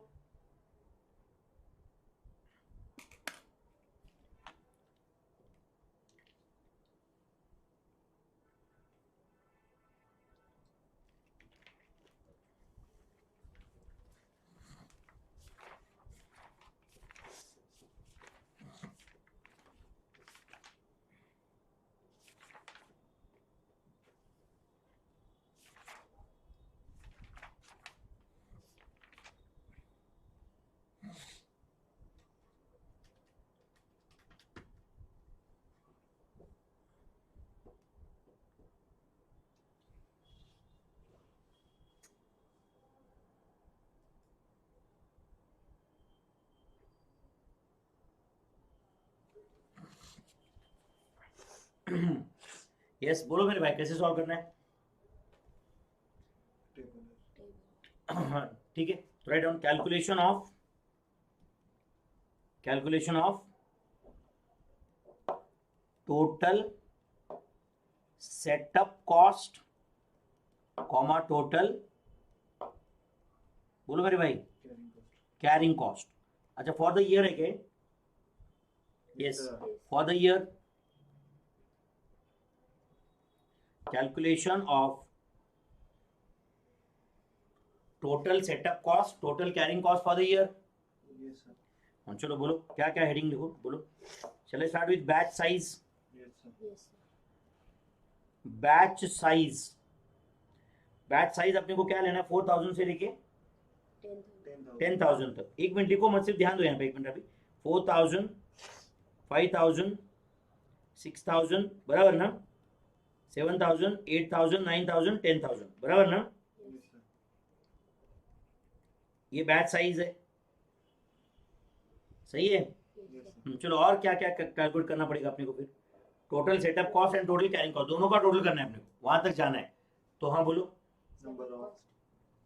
Number of batches. Number of batches to be produce in a year. Yes or no? Yes, sir. Okay, number of batches. हम फिर नंबर ऑफ बैचेस मतलब नंबर ऑफ सेटअप्स आ जाएगी. इससे अपने को टोटल सेटअप कॉस्ट पता चलेगा क्या फिर? Yes, sir. टोटल बोलो बच्चों setup cost, total setup cost. हाँ फिर Carrying cost per unit.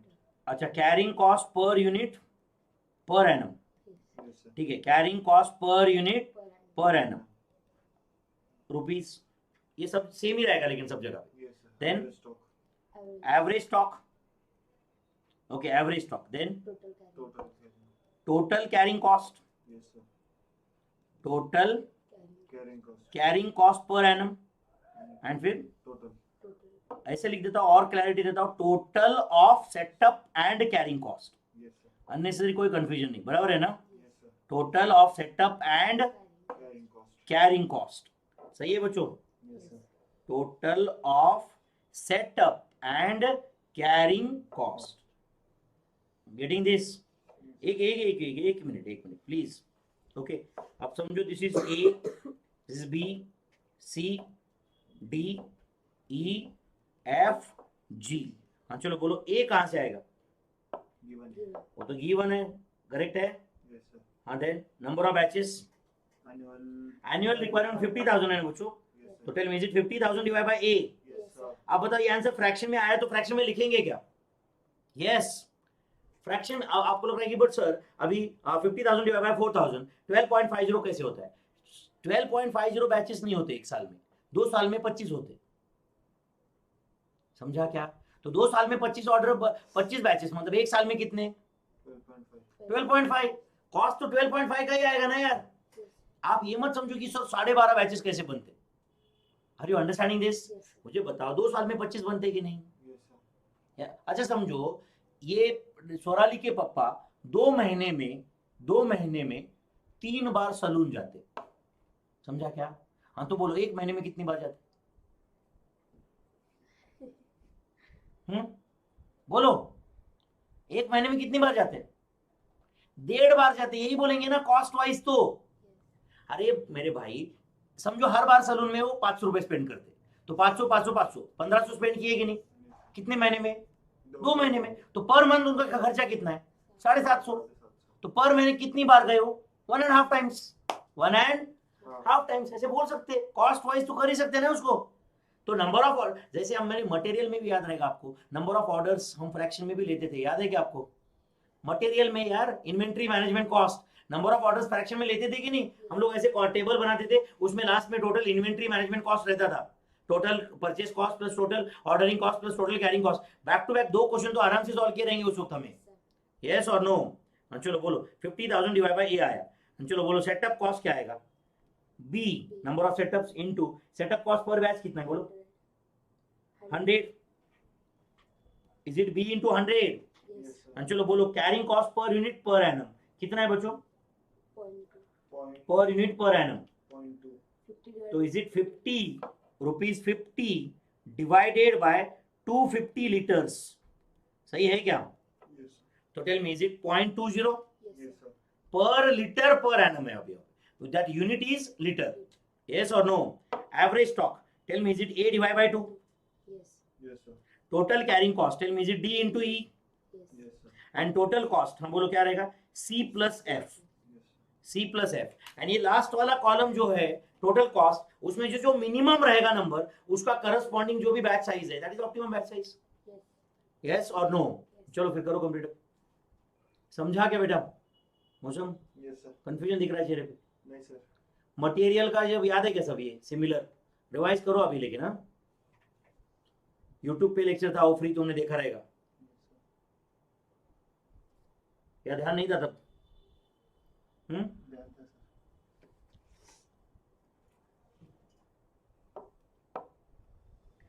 YouTube पे लेक्चर था तो थोड़ा इधर उधर भी देखते रहेंगे ना साथ साथ में, नहीं, हाँ नहीं sir. नहीं ना, नहीं sir.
यस, हो रहा है कंप्लीट? Yes. चलो बोलो, नंबर ऑफ बैचेस बता दो बच्चों। Is it 12.50? 10 सही है क्या? Yes. Then is it 8.33333? Yes. Then 7.142857 ऐसा है क्या कुछ? 7.1428. Is it 6.25? Yes, sir.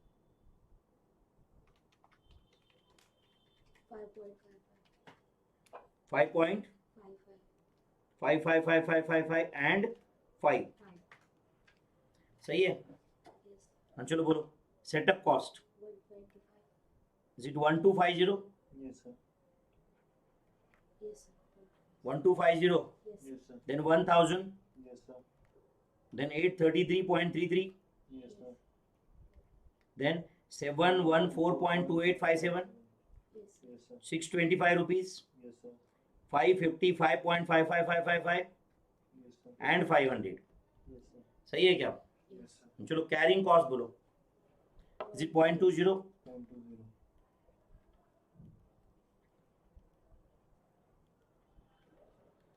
Average stock बता दो भाई। 2000, 2,500. 2500, 3,000. 2000, then 2500, हाँ then 3000, 3500 सही है ना? Yes, sir. 4000, 4500 and 5000 सही है क्या? Yes, sir. Tell me total carrying cost 400. 400, 500, 600, 700, 800, 900, 1000 सही है मेरे भाई? Yes, sir.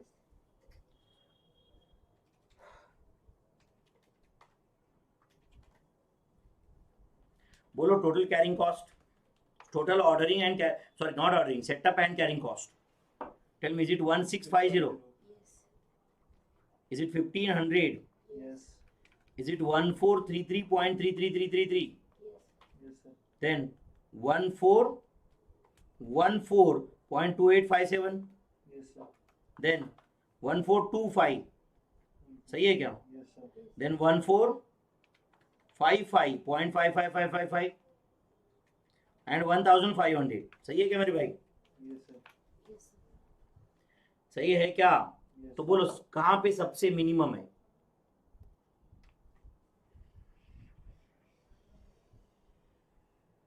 मेरे ख्याल से 7000 is answer. Yes, sir. Yes. Yes और नो? Yes, sir. तो बोलो optimum batch size is equal to, optimum batch size is equal to बोलो 7000 लीटर्स। यहाँ पे आप बैच साइज जहां पे लिखा है उधर ब्रैकेट में लीटर्स लिख देना बच्चों, लीटर्स लिख रहे हो ना? Yes, sir. एवरेज स्टॉक जहां पे लिखा है उधर भी ब्रैकेट में लीटर्स कर देना, बाकी रुपीज में आपको पता ही, बराबर है ना? Yes, Yes. लिख रहे हो क्या लीटर्स वगैरह सब बराबर? Yes. sir. तो optimum batch size is 7000 litres as, हाँ बोलो, इट रिजल्ट्स इन, बोलो मिनिमम टोटल, बोलो सेटअप एंड कैरिंग, ब्रैकेट में ऐसे लिखता हूँ setup and carrying, minimum total cost of rupees, बोलो बच्चों कितना? 1414.2857। Yes, sir. यस और नो? Yes. अच्छा ये जो भी हमने बनाया था इसको वर्किंग नंबर 1 कर देना, ये ऊपर कैलकुलेशन जो भी लिखा था उसको 1 लिखा क्या आपने? Yes, sir. ओके, ये फर्स्ट क्वेश्चन का आंसर हुआ क्या फिर उनके? Yes, sir. सेकंड क्वेश्चन क्या है आप ही बता दो। EBQ. EBQ फॉर्मूला से फाइंड करना है, Yes, sir. तो राइट डाउन फिर कैलकुलेशन ऑफ EBQ। इसमें डाउट है क्या कुछ? नहीं, sir. Yes. Calculation of economic batch quantity, that is EBQ, calculation of economic batch quantity, that is EBQ। तो बोलो EBQ इज इक्वल टू क्या रहेगा? Under root 2 into 2 into A क्या है? annual annual production requirement to A into S. S क्या होता है बोलो? Setup cost per batch divided by, बोलो मेरे भाई, carrying cost per unit. Carrying cost per unit per annum. तो under root, tell me 2 into annual requirement कितना है बता दो? 50,000. 50,000 litres into setup cost per batch 100. 100, carrying cost per unit per annum 0.20, तो 2 into 50,000 into 100 divide by 0.20, ये जो भी आया उसका square root. Answer is 7071 litres approximately, है या नहीं? Yes, sir. और हमारा ऊपर आंसर 7000 था, क्योंकि वहां पे तो मल्टीपल ऑफ 1000 में लिया था ना बच्चों मैंने। Yes, sir. यस और नो? Yes, sir. तो 7071 liters is economic batch quantity. 7071 liters is क्या ये? Economic batch quantity. Is economic batch quantity. Understood or not? Yes, sir. Yes, sir. Is economic batch quantity. I hope everyone has understood this. Yes, sir. Yes or no? Yes. तो ये at least इसका basic समझा क्या आपको? Yes. Yes, sir. किस चीज का basic? EBQ. EB. Yes. Job costing का बेसिक समझा क्या? Yes. ईबीक्यू का बेसिक समझा क्या? Yes. यस और no? Okay, now write down contract costing. क्या लिख रहे हो? Contract. Contract costing. मतलब ये चैप्टर खत्म हो गया क्या पहले के? उस पर कुछ एग्जांपल्स लूंगा मैं, डोंट वरी। बट अगर आप आईसीआई मटेरियल भी देखेंगे तो आपको लगेगा कि उसमें से 80% क्वेश्चन सॉल्व करने के लिए आपको कुछ लिखना भी नहीं पड़ेगा, वैसे कैलसी पे हो जाएगा। आप समझ रहे हो? Yes. बट मतलब ये नहीं बोल रहा हूँ कि हर क्वेश्चन उस टाइप का है, वो तो करना पड़ेगा आपको रिवाइज। बराबर है बच्चों? Yes, sir. कॉन्ट्रैक्ट कॉस्टिंग ध्यान दे रहे हो सब लोग? Yes, sir. तो अच्छा मुझे बताओ, क्या ना इसे कॉन्ट्रैक्ट कॉस्टिंग मतलब जॉब कॉस्टिंग ही होता है? Only thing is that it is of long duration. Yes, sir. It is of, Long duration. अब 5 साल कोई प्रोजेक्ट चलने वाला है, 8 साल कोई प्रोजेक्ट चल रहा है, तो उसको जॉब नहीं बोलते हम लोग, क्या बोलते हैं उसको? Contract costing. Generally construction project होते हैं इसमें, डैम कंस्ट्रक्शन, फ्लाईओवर का कंस्ट्रक्शन, ग्रेड सेपरेटर। आप समझ रहे हो ना? यस और नो? Yes. कोई बड़ा ब्रिज बन रहा है, फ्लाईओवर बन रहा है, आर यू गेटिंग दिस? कोई बड़ा बिल्डिंग बन रहा है, तो that comes under contract costing. That comes under contract costing. तो write down, contract costing is that form of specific order costing. Contract costing is that form of specific order costing,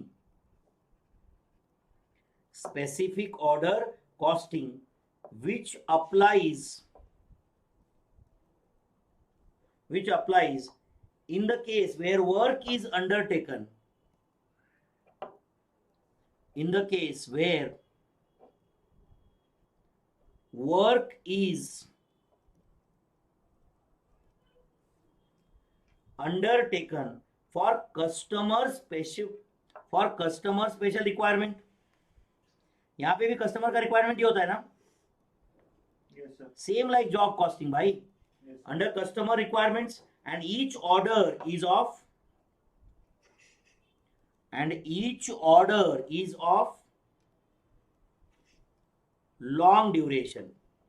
बहुत boring लगता है लिखना है all those thing ना बच्चों, but ये wording same to same तो छोड़ो, इसके आसपास का भी नहीं आता है। कई बार स्टूडेंट कुछ भी लिख देता है, करेक्ट और नॉट? तो नहीं मिलेंगे ना मार्क्स उसके लिए फिर। यस और no? This system is employed generally by, this system मतलब कौन सा? कॉन्ट्रैक्ट कॉस्टिंग इज एम्प्लॉयड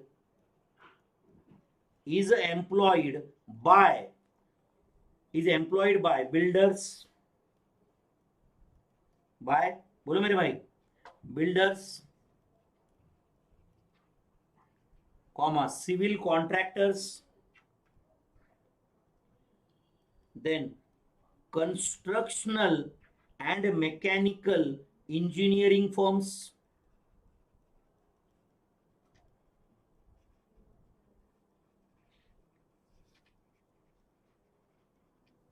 समझ में आ रहा है आपको ये? Yes, sir. यस और नो? तो जैसे मैंने आपको बोला था फीचर्स ऑफ या कैरेक्टरिस्टिक्स ऑफ जॉब कॉस्टिंग, ये क्वेश्चन आता है, वैसे कैरेक्टरिस्टिक्स ऑफ कॉन्ट्रैक्ट कॉस्टिंग में लिखेंगे हम लोग। एक दो कैरेक्टरिस्टिक तो मैंने अभी तक बता दिया आपको। ईच बोलो, job is of long duration, yes और no, work it is done as per customer specification. अच्छा, बट एक फर्क है इसमें, जॉब कॉस्टिंग में generally work is done by the person, समझ रहा है ना। जनरली अभी जैसे कि ब्रिज का कंस्ट्रक्शन बना, समझो मैं एल&टी हूं, लार्सन एंड टुब्रो, सुना है ना, एंड मुझे मान लो पुणे में फ्लाईओवर बनवाना है, एंड ये काम मुझे दिया है सेंट्रल गवर्नमेंट ने। तो सेंट्रल गवर्नमेंट कौन हुआ, कॉन्ट्रैक्टी या कॉन्ट्रैक्टर? कॉन्ट्रैक्टी। इतना बेसिक में प्रॉब्लम है तुम्हारा, जो काम दे रहा है वो मुझे, मैं करने वाला हूं यहाँ पे, तो मैं कॉन्ट्रैक्टर हुआ ना, एंड सेंट्रल गवर्नमेंट कौन है, कॉन्ट्रैक्टी। तो generally work is done at contractee's place. अब लार्सन एंड टुब्रो का हेड ऑफिस मुंबई में है, तो एल&टी ब्रिज मुंबई में बना के पुणे में डिलीवरी देने वाला है क्या? Are you understanding this? But job costing में ऐसा हो सकता है, करेक्ट। समझो मैंने मोबाइल को बोल दिया कि इसको एक स्पेशल कवर बना दो जिसके पीछे विनोद ऐसे लिख देना यहाँ पे और बना के दे देना। हो सकता है कि वो अपनी जगह पे बनाता है एंड मुझे देता है, वो भी तो जॉब ही है ना भाई, क्यों? Because cover is design as per customers requirements, is design as per customers requirement. वो अपने प्लेस पे बनाया, मुझे डिलीवरी दिया, पॉसिबल है, and even that was customised ना, इट वाज कस्टमाइज्ड। बट अब बताओ, ब्रिज दिल्ली में बना के पुणे में डिलीवरी मिलेगा, फ्लाईओवर बनेगा, अच्छा पुणे मुंबई रास्ते पे टनल बनाना है, दिल्ली में टनल बना के इधर भेजेंगे क्या? Are you understanding this? तो work is done at contractee's place, work is done at contractee's place, correct है। एंड अब बताओ, प्रॉब्लम ये रहता है कि ओवर द ईयर्स ये प्रोजेक्ट चलता रहता है, तो हर साल में प्रॉफिट कितना बुक करे, ये प्रॉब्लम रहता है ना, यस और नो, क्योंकि 6 साल कॉन्ट्रैक्ट चलने वाला है। Are you understanding this? तो कितना वर्क अभी तक सर्टिफाई हुआ है, कितना अनसर्टिफाई है, कितना कॉस्ट हमने इनकर किया है, क्या कॉन्ट्रैक्ट प्राइस है, ये सब देखना पड़ता है ना उसके लिए, यस और नो। तो write down characteristics of contract costing, characteristics of what,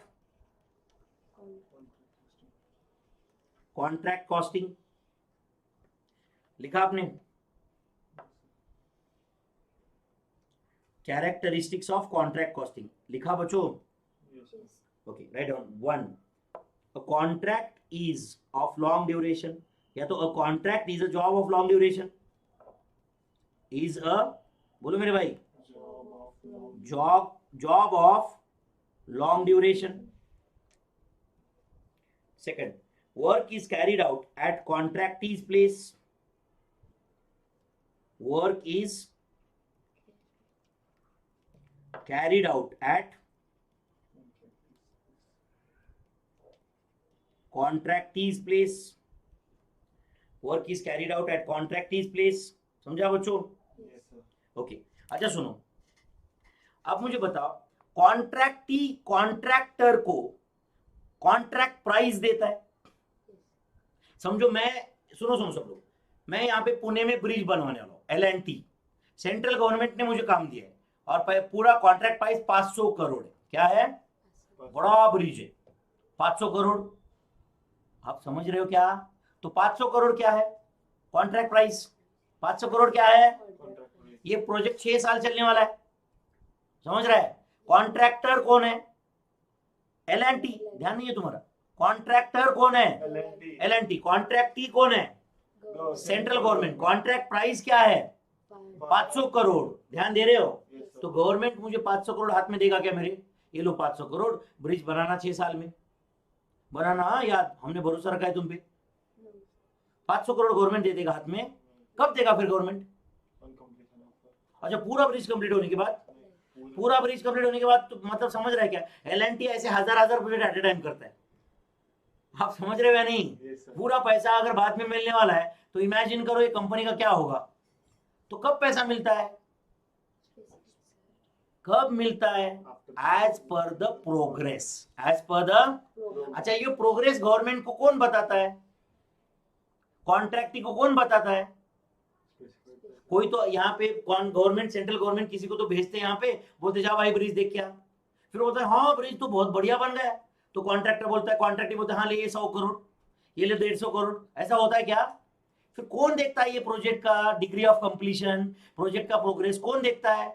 architect engineer का टीम होता है, समझ रहा है नहीं, जो कहां पे जाता है, साइट पे जाता है एंड देखता है कि कितना परसेंट कंप्लीट हुआ है। वो बोलता है 10% कंप्लीट, 15% कंप्लीट, 12% कंप्लीट, यस और नो, उसको बोलते हैं वर्क सर्टिफाइड। क्या बोलते हैं? एंड ये किसको बताया जाता है? सेंट्रल गवर्नमेंट कॉन्ट्रैक्टी को बताया जाता है। किसको बताया जाता है? कॉन्ट्रैक्ट कॉन्ट्रैक्टी को बताया जाता है। तो समझो वर्क सर्टिफाइड, क्या बोलो, वर्क सर्टिफाइड 100 करोड़ का है। कितना? 100 करोड़ जबकि कॉन्ट्रैक्ट प्राइस 500 करोड़ था। कॉन्ट्रैक्ट प्राइस क्या था?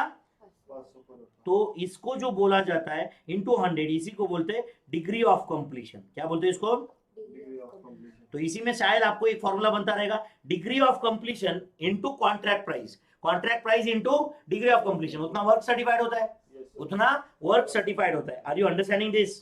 तो work certified is equal to, बताओ कितना रहेगा? Work certified is equal to, बोलो मेरे भाई, कॉन्ट्रैक्ट प्राइस, कॉन्ट्रैक्ट बोलो price price into percentage degree of completion, yes sir percentage degree of completion completion. I hope you are understanding this. या degree of completion का क्या formula रहेगा बताओ? इसी में साइड चेंज कर रहा हूं मैं सब। डिग्री ऑफ कंप्लीशन का बोलो। अच्छा लिखा है, वही लिखा है, चलेगा ना? डिग्री ऑफ कंप्लीशन लिखा है बच्चों ऊपर फॉर्मूला, यस और नो लिखा है।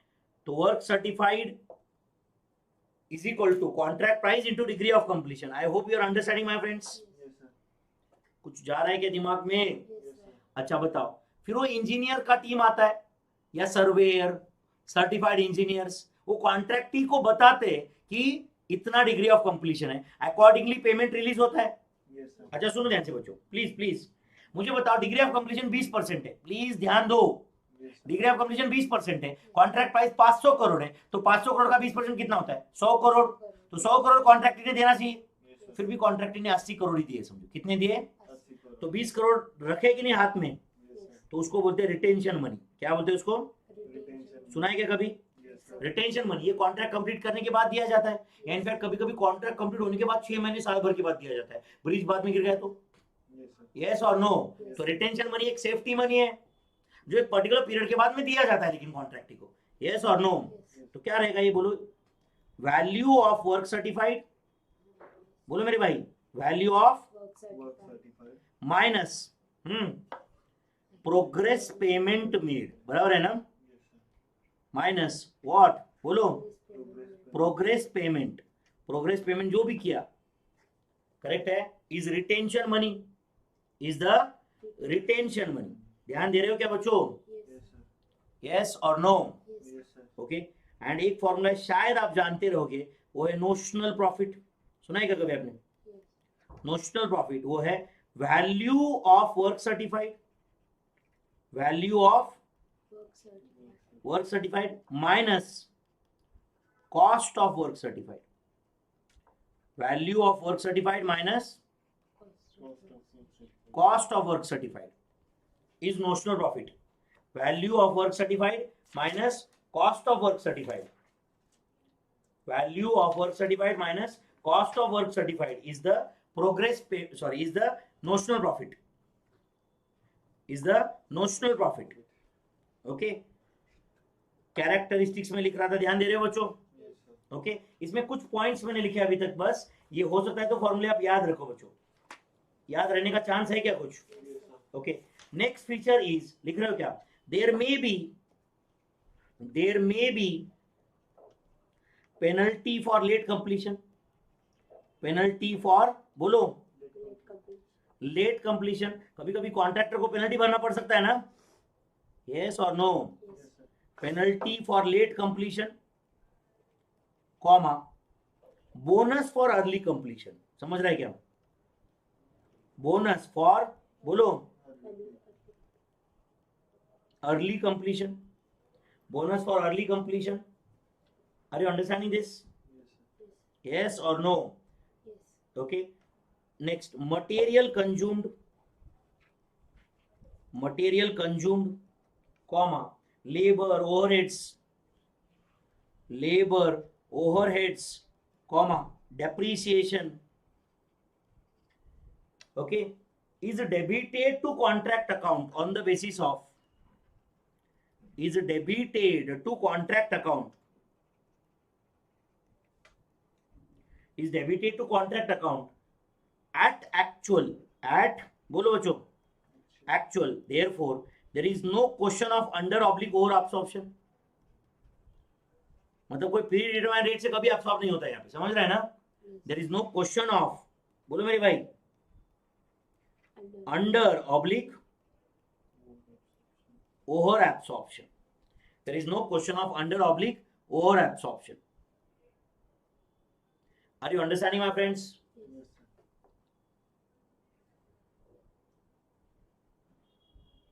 ध्यान दे रहे हो? Yes, sir. ध्यान दे रहे हो बच्चों? Yes, sir. सब लोग प्लीज ध्यान दो अब यहाँ पे. ओके, एक जस्ट एक इमेजिनरी में कॉन्ट्रैक्ट अकाउंट बना रहा हूं. क्या बोलो? Contract account. कॉन्ट्रैक्ट अकाउंट का लेट्स से पीरियड है, ओके, या समझो एज ऑन 31 मार्च 2022. आप समझ रहे हो?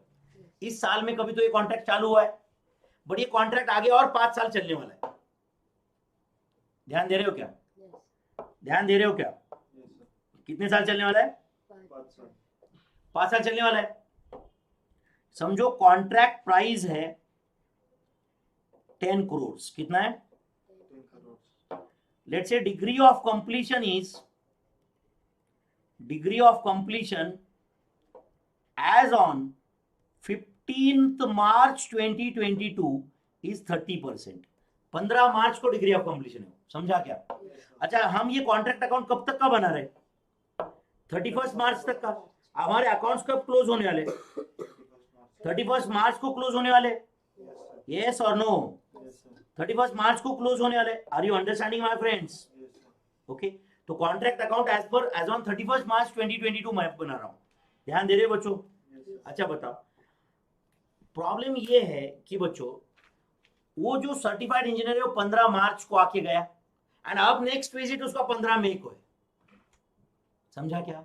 हमारा अकाउंट का क्लोजिंग डेट और उसका विजिट का डेट सेम होना जरूरी नहीं है ना? तो अब बताओ, कॉन्ट्रैक्ट अकाउंट में at least by work certified, by बोलो मेरे भाई, Work, sir. Work certified, by work certified 3 crore आएगा कि नहीं बोलो? Yes, sir. यस और नो? Yes. अच्छा, ये 3 करोड़ रुपए बाय वर्क सर्टिफाइड. आप इमेजिन करो वर्क सर्टिफाइड अकाउंट. क्या बोलो? Work, sir. इमेजिन करो वर्क सर्टिफाइड अकाउंट. समझ रहा है क्या?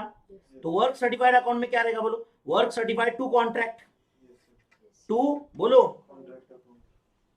Contract account. कितना है बोलो? 3 करोड़. यस और नो? एंड समझो कॉन्ट्रैक्टी से अपने को कैश मिला है, बाय कैश समझो 2.5 करोड़ मिला है. Yes, sir. यस और नो? तो बताओ यहाँ पे बैलेंस है या नहीं है? Yes, sir. कितना बैलेंस है? 50 lakhs. 50 lakhs. एंड ये 50 lakhs क्या है फिर? रिटेंशन मनी है. यस और नो? Yes, sir. ये रिटेंशन मनी है as good as. Yes, sir. I hope you are understanding my friends. Yes, sir. Yes और no? Yes, sir. By cash 2 crore 50 lakhs आया हुआ है. Yes, sir. तो work certified account में balance है ना मेरे भाई? Yes, sir. अभी तक पूरा पैसा आया ही नहीं है. नहीं समझ रहा है कोई? समझ रहा है क्या? Yes, sir. पक्का? Yes, sir. ओके. या आप या ऐसे कर सकते हैं, आपको लग रहा है कि सर ये बाय कैश यहाँ पे क्या आएगा, तो टू कॉन्ट्रैक्ट अकाउंट लिखा है कि नहीं, यहाँ पे बाय कॉन्ट्रैक्टी करके डेबिट कर सकते हैं. क्या कर सकते हैं बोलो? बाय बोलो मेरे भाई, कॉन्ट्रैक्टी. बाय कॉन्ट्रैक्टी मतलब हम बोल रहे हैं भाई ये 3 करोड़ जो है कॉन्ट्रैक्टी हमको दे दे. यस और no? Yes, sir. By contractees account. किसके बुक्स ऑफ अकाउंट है ये? कॉन्ट्रैक्टर के है ना? Yes, sir. यस और नो? अच्छा, कॉन्ट्रैक्टर के बुक्स में कॉन्ट्रैक्टी अकाउंट कैसे दिखेगा? हाँ बोलो, कॉन्ट्रैक्टीज अकाउंट. बोलो मेरे भाई, contractees account debit to work certified, Yes, sir. To work certified. कितना? 3 3 करोड़. यस और नो?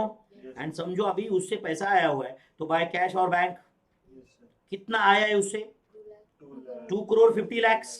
एंड बैलेंस कितना है फिर अभी बताओ? 50. Can I say by balance carry down, this is as good as retention money.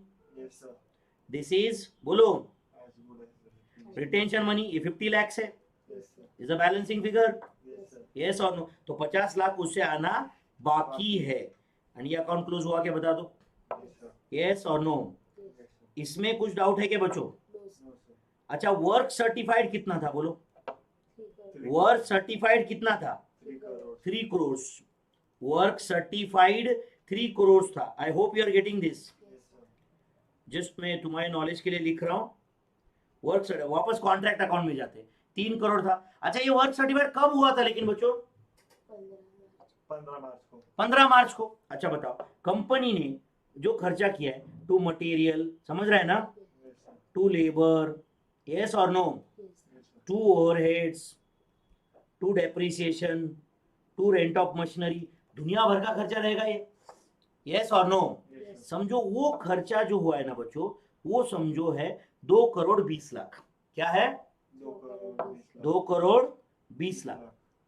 समझ रहा है क्या? Yes, sir. उसमें से अब उसको मैं ब्रेकअप कर रहा हूं यहाँ पे, up to 15 March, up to बोलो, 15 मार्च। एंड 15 मार्च टू 31 मार्च, ऐसे 2 हेडिंग दे रहा हूं उसको मैं। Yes, sir. तो अप टू 15 मार्च 2 करोड़ 15 लाख खर्चा हुआ है, एंड उसके बाद में 5 लाख हुआ है। ध्यान दे रहे हो क्या?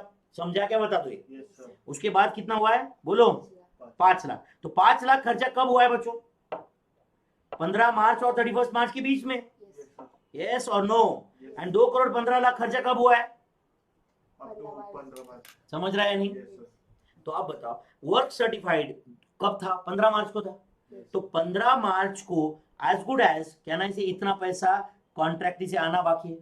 15 मार्च तक खर्चा 2 करोड़ 15 लाख ही हुआ है। Yes, sir. तो आप बताओ बच्चों, मेरा नोशनल प्रॉफिट 85 लाख है या नहीं? Yes, sir. 85 lakhs. This is the value of work certified. It is the cost of work certified. Cost of work certified. तो ये 5 लाख क्या है? Cost है, but it is cost of work uncertified. Yes or no? तो आप बताओ, यहाँ पे by cost of work uncertified भी आता है फिर। Yes, sir. मतलब by cost of work uncertified. Are you understanding this? वो आ गया, कितना है फिर बोलो? 5 lakh. Are you understanding this? Yes or no? Yes, sir. By cost of work। अच्छा मुझे बताओ, डेबिट साइड में क्या क्या है? Cost of work certified and cost of work uncertified. Credit side में क्या है? Value of work certified and cost of work uncertified. तो कहने से कॉस्ट ऑफ वर्क अनसर्टिफाइड तो दोनों साइड में है। Yes, sir. तो एंड डेबिट अलग क्या है दोनों साइड में बोलो? इधर कॉस्ट ऑफ वर्क सर्टिफाइड है और इधर वैल्यू ऑफ वर्क सर्टिफाइड है। दोनों का difference is nothing but it is notional profit. तो यहाँ पे हम लिखते हैं 2, बोलो मेरे भाई, notional profit carry down. Yes और नो? कितना है नोशनल प्रॉफिट बोलो? 85 lakhs। Are you understanding this? Yes, sir. इस तरह से अकाउंट क्लोज कर सकते हैं हम लोग ये। आपको लग रहा है कि सर ऐसे इतना ही होता है क्या? अब एक्चुअल में क्या होगा? टू डेप्रिसिएशन आएगा, बाय मटेरियल एट साइट, ऐसे कुछ आएगा ना फिर adjustment. To depreciation, opening value of plant, closing value, ये मेन एडजस्टमेंट है। समझ रहा है कि नहीं? बाकी उसके अंदर जो भी प्लस माइनस रहेगा वो तो करेंगे ही हम लोग। पूरा डेबिट साइड में क्या क्या आता है? पूरा खर्चा। क्रेडिट साइड में क्या आता है? वर्क सर्टिफाइड, वर्क अनसर्टिफाइड, फिर बाय क्लोजिंग मटेरियल। ऐसा हो सकता है ना? यस और नो? Yes, sir. आप समझ रहे हो क्या? तो बोलो बच्चों, क्या फॉर्मूला था नोशनल प्रॉफिट का? Value of work certified. And जब भी कोई सिर्फ वर्क सर्टिफाइड बोल रहा है मतलब वैल्यू ऑफ वर्क सर्टिफाइड है। क्या है वो? बोलो, value of work certified minus cost of work certified. And वो कॉस्ट ऑफ वर्क अनसर्टिफाइड आता क्यों है समझा ना? क्योंकि तुम्हारा वो जो लास्ट वैल्यूएशन हुआ था वो डेट अलग रह सकता है और अकाउंट का क्लोजिंग का डेट अलग रहता है। Yes, sir. तो बीच में जो खर्चा हुआ है, राइट, उसका तो सर्टिफाइड हुआ ही नहीं ना भाई। Yes, sir. मतलब वो 3 करोड़ के अंदर वो कंसिडर ही नहीं हुआ था। 3 करोड़ जब वैल्यूएशन हुआ था तब, यस और नो? तब मतलब 30, वो 10 करोड़ का 30% था ना, वो तो 15 मार्च को ही कंप्लीट था ना मेरे भाई। तो ये 5 लाख का खर्चा हुआ है वो तो बाद में हुआ है, उसका तो वैल्यूएशन हुआ भी नहीं, वो तो 3 करोड़ के अंदर कंसिडर भी नहीं हुआ था। तो वो तो डेबिट में भी रहेगा, क्रेडिट में भी रहेगा, कॉस्ट के अंदर वो घुसा हुआ रहेगा। अब मैंने यहाँ पे सेपरेटली लिखा है 5 लाख बच्चों, बट एक्चुअल में वो मटेरियल के कॉस्ट के अंदर ही घुसा हुआ रहेगा ना। वो तो मटेरियल के रिकॉर्ड थोड़ी हम रखते हैं ऐसे up to 15 March, after 15 March. Yes और नो? लेबर के अंदर रहेगा कि नहीं वो? ये तो मैंने आपको बाजू में बताया हो। यस और नो? मतलब वो 5 लाख दोनों साइड में है, बट एक्चुअल में तुमको दिखाते वक्त तो ऐसे ही रहेगा। डेबिट साइड में 2 करोड़ 20 लाख है, 2 करोड़ 20 लाख है। यस और नो? बट वो 2 करोड़ 20 लाख के अंदर 5 लाख कौन सा था बोलो? Cost of work uncertified. तो डेबिट में क्या क्या है बताओ? Cost of work certified, cost of work uncertified. Credit में क्या है? Value of work certified, cost of work uncertified. And value of work uncertified ऐसा कोई सीन ही नहीं है, ऐसा कोई कंसेप्ट ही नहीं है। जो अनसर्टिफाइड है उसका वैल्यू कहां से आएगा? यस और नो? उसका तो कॉस्ट ही रहेगा ना सिर्फ। यस और नो? तो नोशनल प्रॉफिट कितना है बच्चों? 85 lakhs and this total is 3 crore 5 lakhs. Yes or no? This total is 3 crore 5 lakhs. I hope you are understanding this. तो ये फॉर्मूला समझा क्या बच्चों, आपको बता दो. Yes. यस, ये आपको लिखना है तो बाद में पॉज करके लिख के ले लो. यहाँ पे समझ में आ रहा है क्या? मुझे नहीं लगता इसमें कोई लिखने की जरूरत है. कंसेप्ट समझा क्या बता, या लिख के लेना है अभी? लिख के लेना है अभी. हाँ, समझा क्या आपको ये? यस और नो. कॉन्ट्रैक्ट कॉस्टिंग कुछ गया है क्या दिमाग में थोड़ा बहुत? Yes, sir. चलो एक सिंपल क्वेश्चन सॉल्व करेंगे उसके ऊपर, चलेगा क्या? है time? Yes, sir. Please read. Please 2 minute का ये क्वेश्चन है, वो सॉल्व करेंगे पहले तो. Please read problem number 38 on page 17. Problem number 38 page 17 करेंगे बच्चों solve.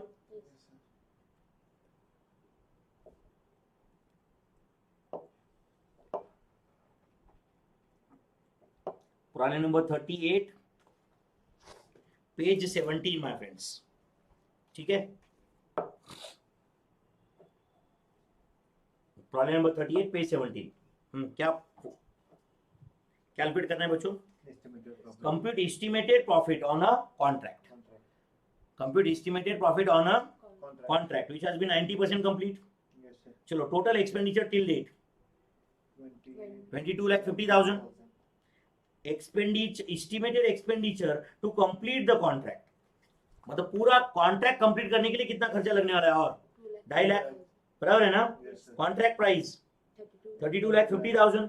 Work certified 27,50,000. Work uncertified 1,75,000. Cash received 21,25,000. समझ रहा है क्या? बताओ estimated profit on a contract क्या होगा?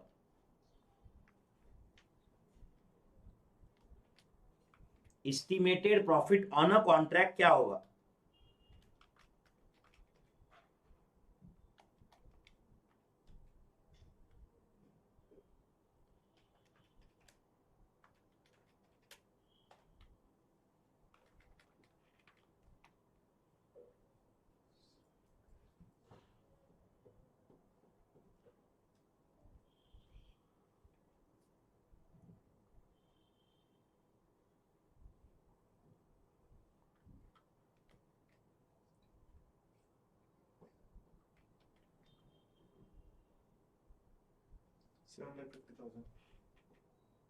Estimated profit on a contract 7,50,000. सही है. अच्छा देखो, ये वर्क सर्टिफाइड अनसर्टिफाइड का कोई लेना देना ही नहीं है यार. आपको बोल रहा है एस्टिमेटेड प्रॉफिट करो, जब वो कंप्लीट होगा तब कितना प्रॉफिट होगा. Are you understanding this? तो कॉन्ट्रैक्ट प्राइस में से अभी तक जितना खर्चा हुआ है और जितना खर्चा होने वाला है डिडक्ट करो, खत्म. यस और no? Are you understanding this? Write down calculation of बोलो estimated profit on completion of contract. Calculation of estimated profit on completion of contract. Particulars amount.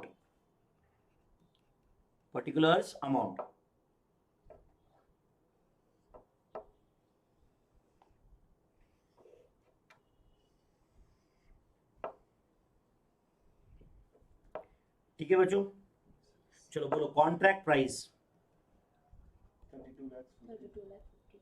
32,50,000. मतलब जब पूरा कॉन्ट्रैक्ट होगा तो इतना पैसा आएगा. B total expenditure till date, जितना भी खर्चा किया है अभी तक, बराबर है ना? बट इतना खर्चा कंप्लीट करके कॉन्ट्रैक्ट पूरा कंप्लीट किया है या 90% कंप्लीट किया है सर? 90%. यस और नो? अच्छा, फिर पूरा 100% कंप्लीट होने के लिए और कितना खर्चा होने वाला है? Right on estimated further expenditure. Estimated further expenditure to complete the contract.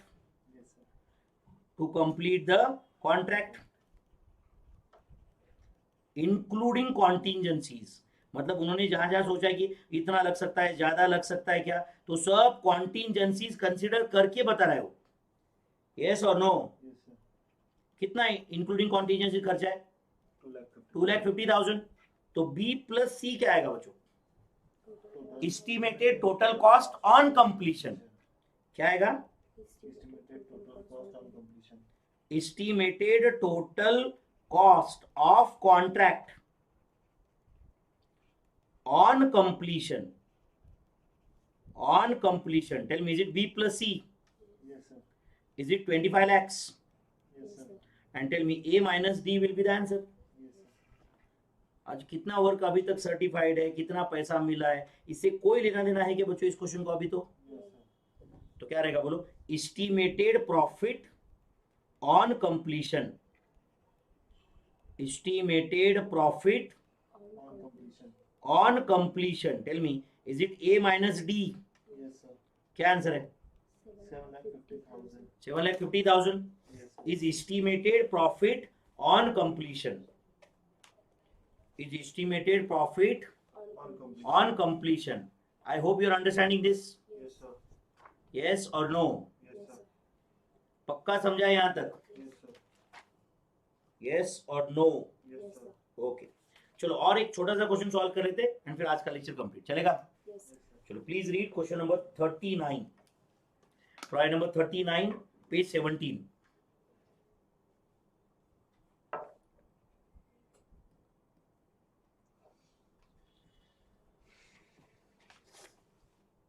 Problem number 39 page 17 my friends. आज के लिए last question. Problem number 39 page 17. ये प्रीवियस क्वेश्चन जो भी था कंप्लीट हुआ है बच्चों सबका? Yes, sir. हुआ या नहीं? चलो उसके बाद प्रॉब्लम नंबर 39 प्लीज पढ़ लेना. एंड चलो पढ़ो. अब तुम ये सोच के पढ़ो कि तुम्हें ही सॉल्व करना है. बहुत सिंपल क्वेश्चन है.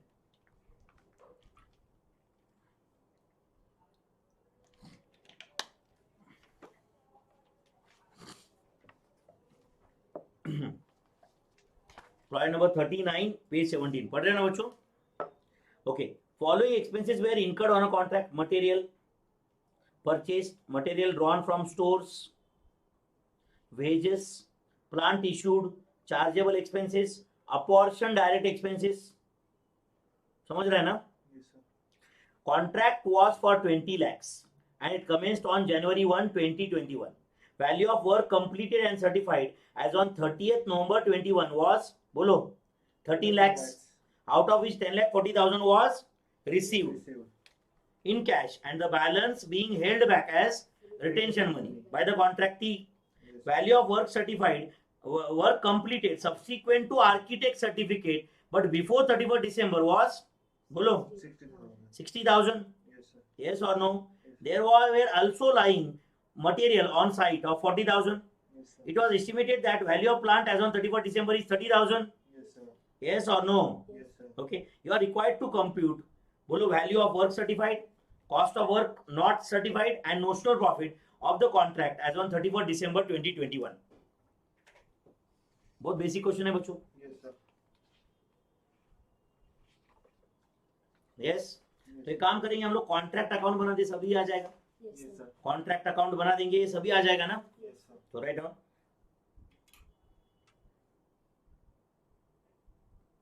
In the books of contractor, बराबर है ना? Yes, sir. कॉन्ट्रैक्टर के बुक्स में है ये, बराबर है ना? Yes, sir. कौन सा अकाउंट बोलो? Contract. Contract account for the period, बोलो मेरे भाई,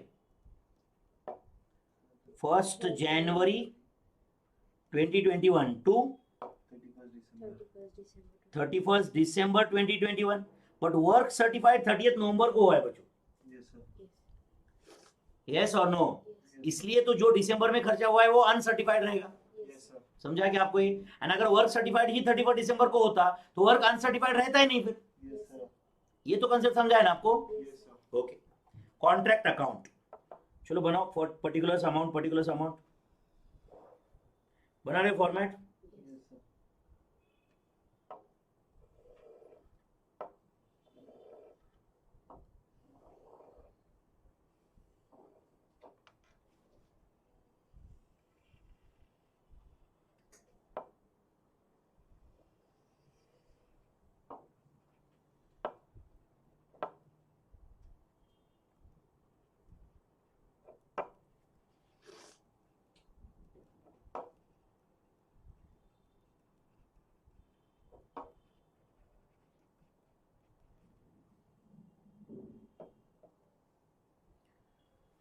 contract account for the period 1 January 2021 to 31 December 2021.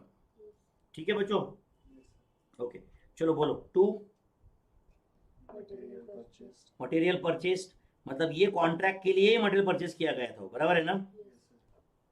But लेकिन पूरा कंज्यूम कहाँ हुआ है? Who shall be- ठीक है, नहीं रहेगा, जितना बाकी है उतना लिखेंगे बाद में हम क्लोजिंग बोल के. Yes, यस और no? yes, then to material drawn from stores, मतलब कोई कंपनी का ये स्टोर है, वहां से इस कॉन्ट्रैक्ट में मटेरियल ड्रॉ किया, बराबर है ना? yes, sir. Material drawn from, बोलो, Stores. स्टोर्स. कितना है ये? 1 lakh. 1 लाख. यस और no? Yes. Then to wages 2 lakhs 25. 25,000. सही है क्या बच्चों? Yes, sir. Then to plant issued, कितना है? 75,000. अच्छा ये पूरा का पूरा प्लांट यूज हुआ है और उसका यूजफुल लाइफ 1 ईयर ही है क्या? नहीं. उसका कुछ क्लोजिंग वैल्यू रहेगा तो रखेंगे राइट हैंड साइड में फिर. Yes, sir. हाँ बोलो. To chargeable expenses, 75,000. To chargeable expenses to this contract, बराबर है ना? Yes. 75,000. Yes. Then Indirectly. To apportioned indirect expenses, वो भी लेना पड़ेगा क्या? Yes, sir. ऑब्वियसली पूरा का पूरा खर्चा लेना ही पड़ेगा ना. Yes, sir. अपॉर्शनड इनडायरेक्ट एक्सपेंसेस कितना है? 25,000. 25,000. Yes, sir. यस और नो? Yes, sir. अब बताओ. बाय क्या आएगा? वर्क सर्टिफाइड एज ऑन 31 दिसंबर के पहले जो भी हुआ है वो. 39. कब कितना है वैल्यू वर्क सर्टिफाइड बच्चों? 13 lakhs. 13 lakhs. अच्छा अब ये जो खर्चा हुआ है ये 31 दिसंबर तक का है. सुनो सुनो सुनो प्लीज. खर्चा कब तक का है? 31 दिसंबर का है. बट ये 13 lakhs, वो तो 30 नवंबर को उसने बोला था ना. ठीक है 13 lakhs सैंक्शनड. Yes, sir. उसके बाद में भी हम खर्चा बंद किए क्या? नहीं. नहीं. समझ रहा है क्या? तो अगर उसके बाद में खर्चा बंद किए रहते तो ये लेफ्ट हैंड साइड के सारे नंबर अलग रह सकते थे. Yes, sir. यस और नो? Yes, sir. इसका मतलब है ये खर्चे के अंदर दो चीजें. कौन सी? Cost of work certified and cost of work uncertified. But right hand side में क्या है? सिर्फ value of work certified. But अब बताओ वर्क अनसर्टिफाइड का क्या? वो लेना पड़ेगा ना. Yes, sir. तो कितना है वो? 60,000. दिया है क्या क्वेश्चन में? Yes, sir. यस. तो बोलो बाय. हाँ बोलो. कॉस्ट या value? Cost of work uncertified. मतलब ये खर्चा कब हुआ है बच्चों? After November. 30 नवंबर के बाद में 31 दिसंबर के पहले. Yes, sir. कितना बोलो? 60,000. 60,000. तो ये 60,000 डेबिट साइड में क्यों नहीं लिखा आपने? वो तो ऑलरेडी खर्चे के अंदर है. Yes, sir. अलग से क्यों लिखूं भाई? वो खर्चे के अंदर है. वो खर्चा ऑलरेडी 31 दिसंबर तक का है. Yes, sir. यस और नो? Yes, sir. ओके. और अच्छा कहना है से ये 13 lakhs में से कितना रिसीव हुआ, क्या हुआ? कॉन्ट्रैक्ट अकाउंट को कोई लेना देना नहीं है. Yes, वो sir. कॉन्ट्रैक्टीज अकाउंट में जाएगा. यस और नो? Yes, sir. कितना 13 lakhs में से कितना रिसीव हुआ है वो लिखते हैं कि हम यहाँ पे 13 lakhs रिसीवेबल है या नहीं है. Yes, sir. रिसीव हुआ है नहीं हुआ है वो कॉन्ट्रैक्टी का अकाउंट देख लेगा. बराबर है? Yes, sir. Okay. Value of work subsequent ये 60,000 हो गया ना. There were also material at site. तो बाय मटेरियल एट साइट, बराबर ना बच्चों? Yes, sir. By material at site. बोलो कितना है? 40,000. 40,000. यस और no? By value. And by closing value of plant या बाय प्लांट एट साइट बोल सकते हो. बराबर है ना? Yes, sir. कितना है बच्चों? 30,000. 30,000. एंड डेबिट 75,000 था. बराबर है ना? Yes, sir. आप ऐसे भी कर सकते थे 75,000 माइनस 30,000 करके 45,000 डेबिट में लिखना. ये भी पॉसिबल था बच्चों. Yes, sir. यस और नो? Yes, मेरे sir. ख्याल से कहानी खत्म है. बस जो बैलेंसिंग फिगर है वही नोशनल प्रॉफिट या लॉस है. Yes, sir. यस और नो? Yes, sir. तो बोलो कितना है? प्रॉफिट है या लॉस है? तुम ही बता दो.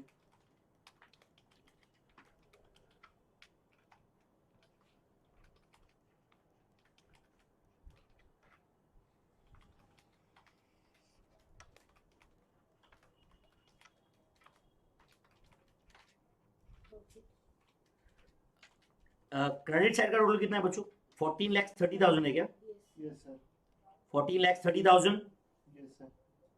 तो ऑब्वियसली अब ये टोटल भी 14,30,000 इधर तो उससे कम ही दिख रहा है अभी फिलहाल मुझे. Yes, sir. तो 6 lakhs plus 1 lakh plus 2 lakh 25,000 plus 75,000 plus 75,000 plus 25,000. ये टोटल 11 lakhs आ रहा है क्या अभी? Yes, sir. तो tell me is it? 3 3,30,000 Yes, sir. Notional profit 3,30,000 है मेरे भाई. Yes, sir. 3,30,000.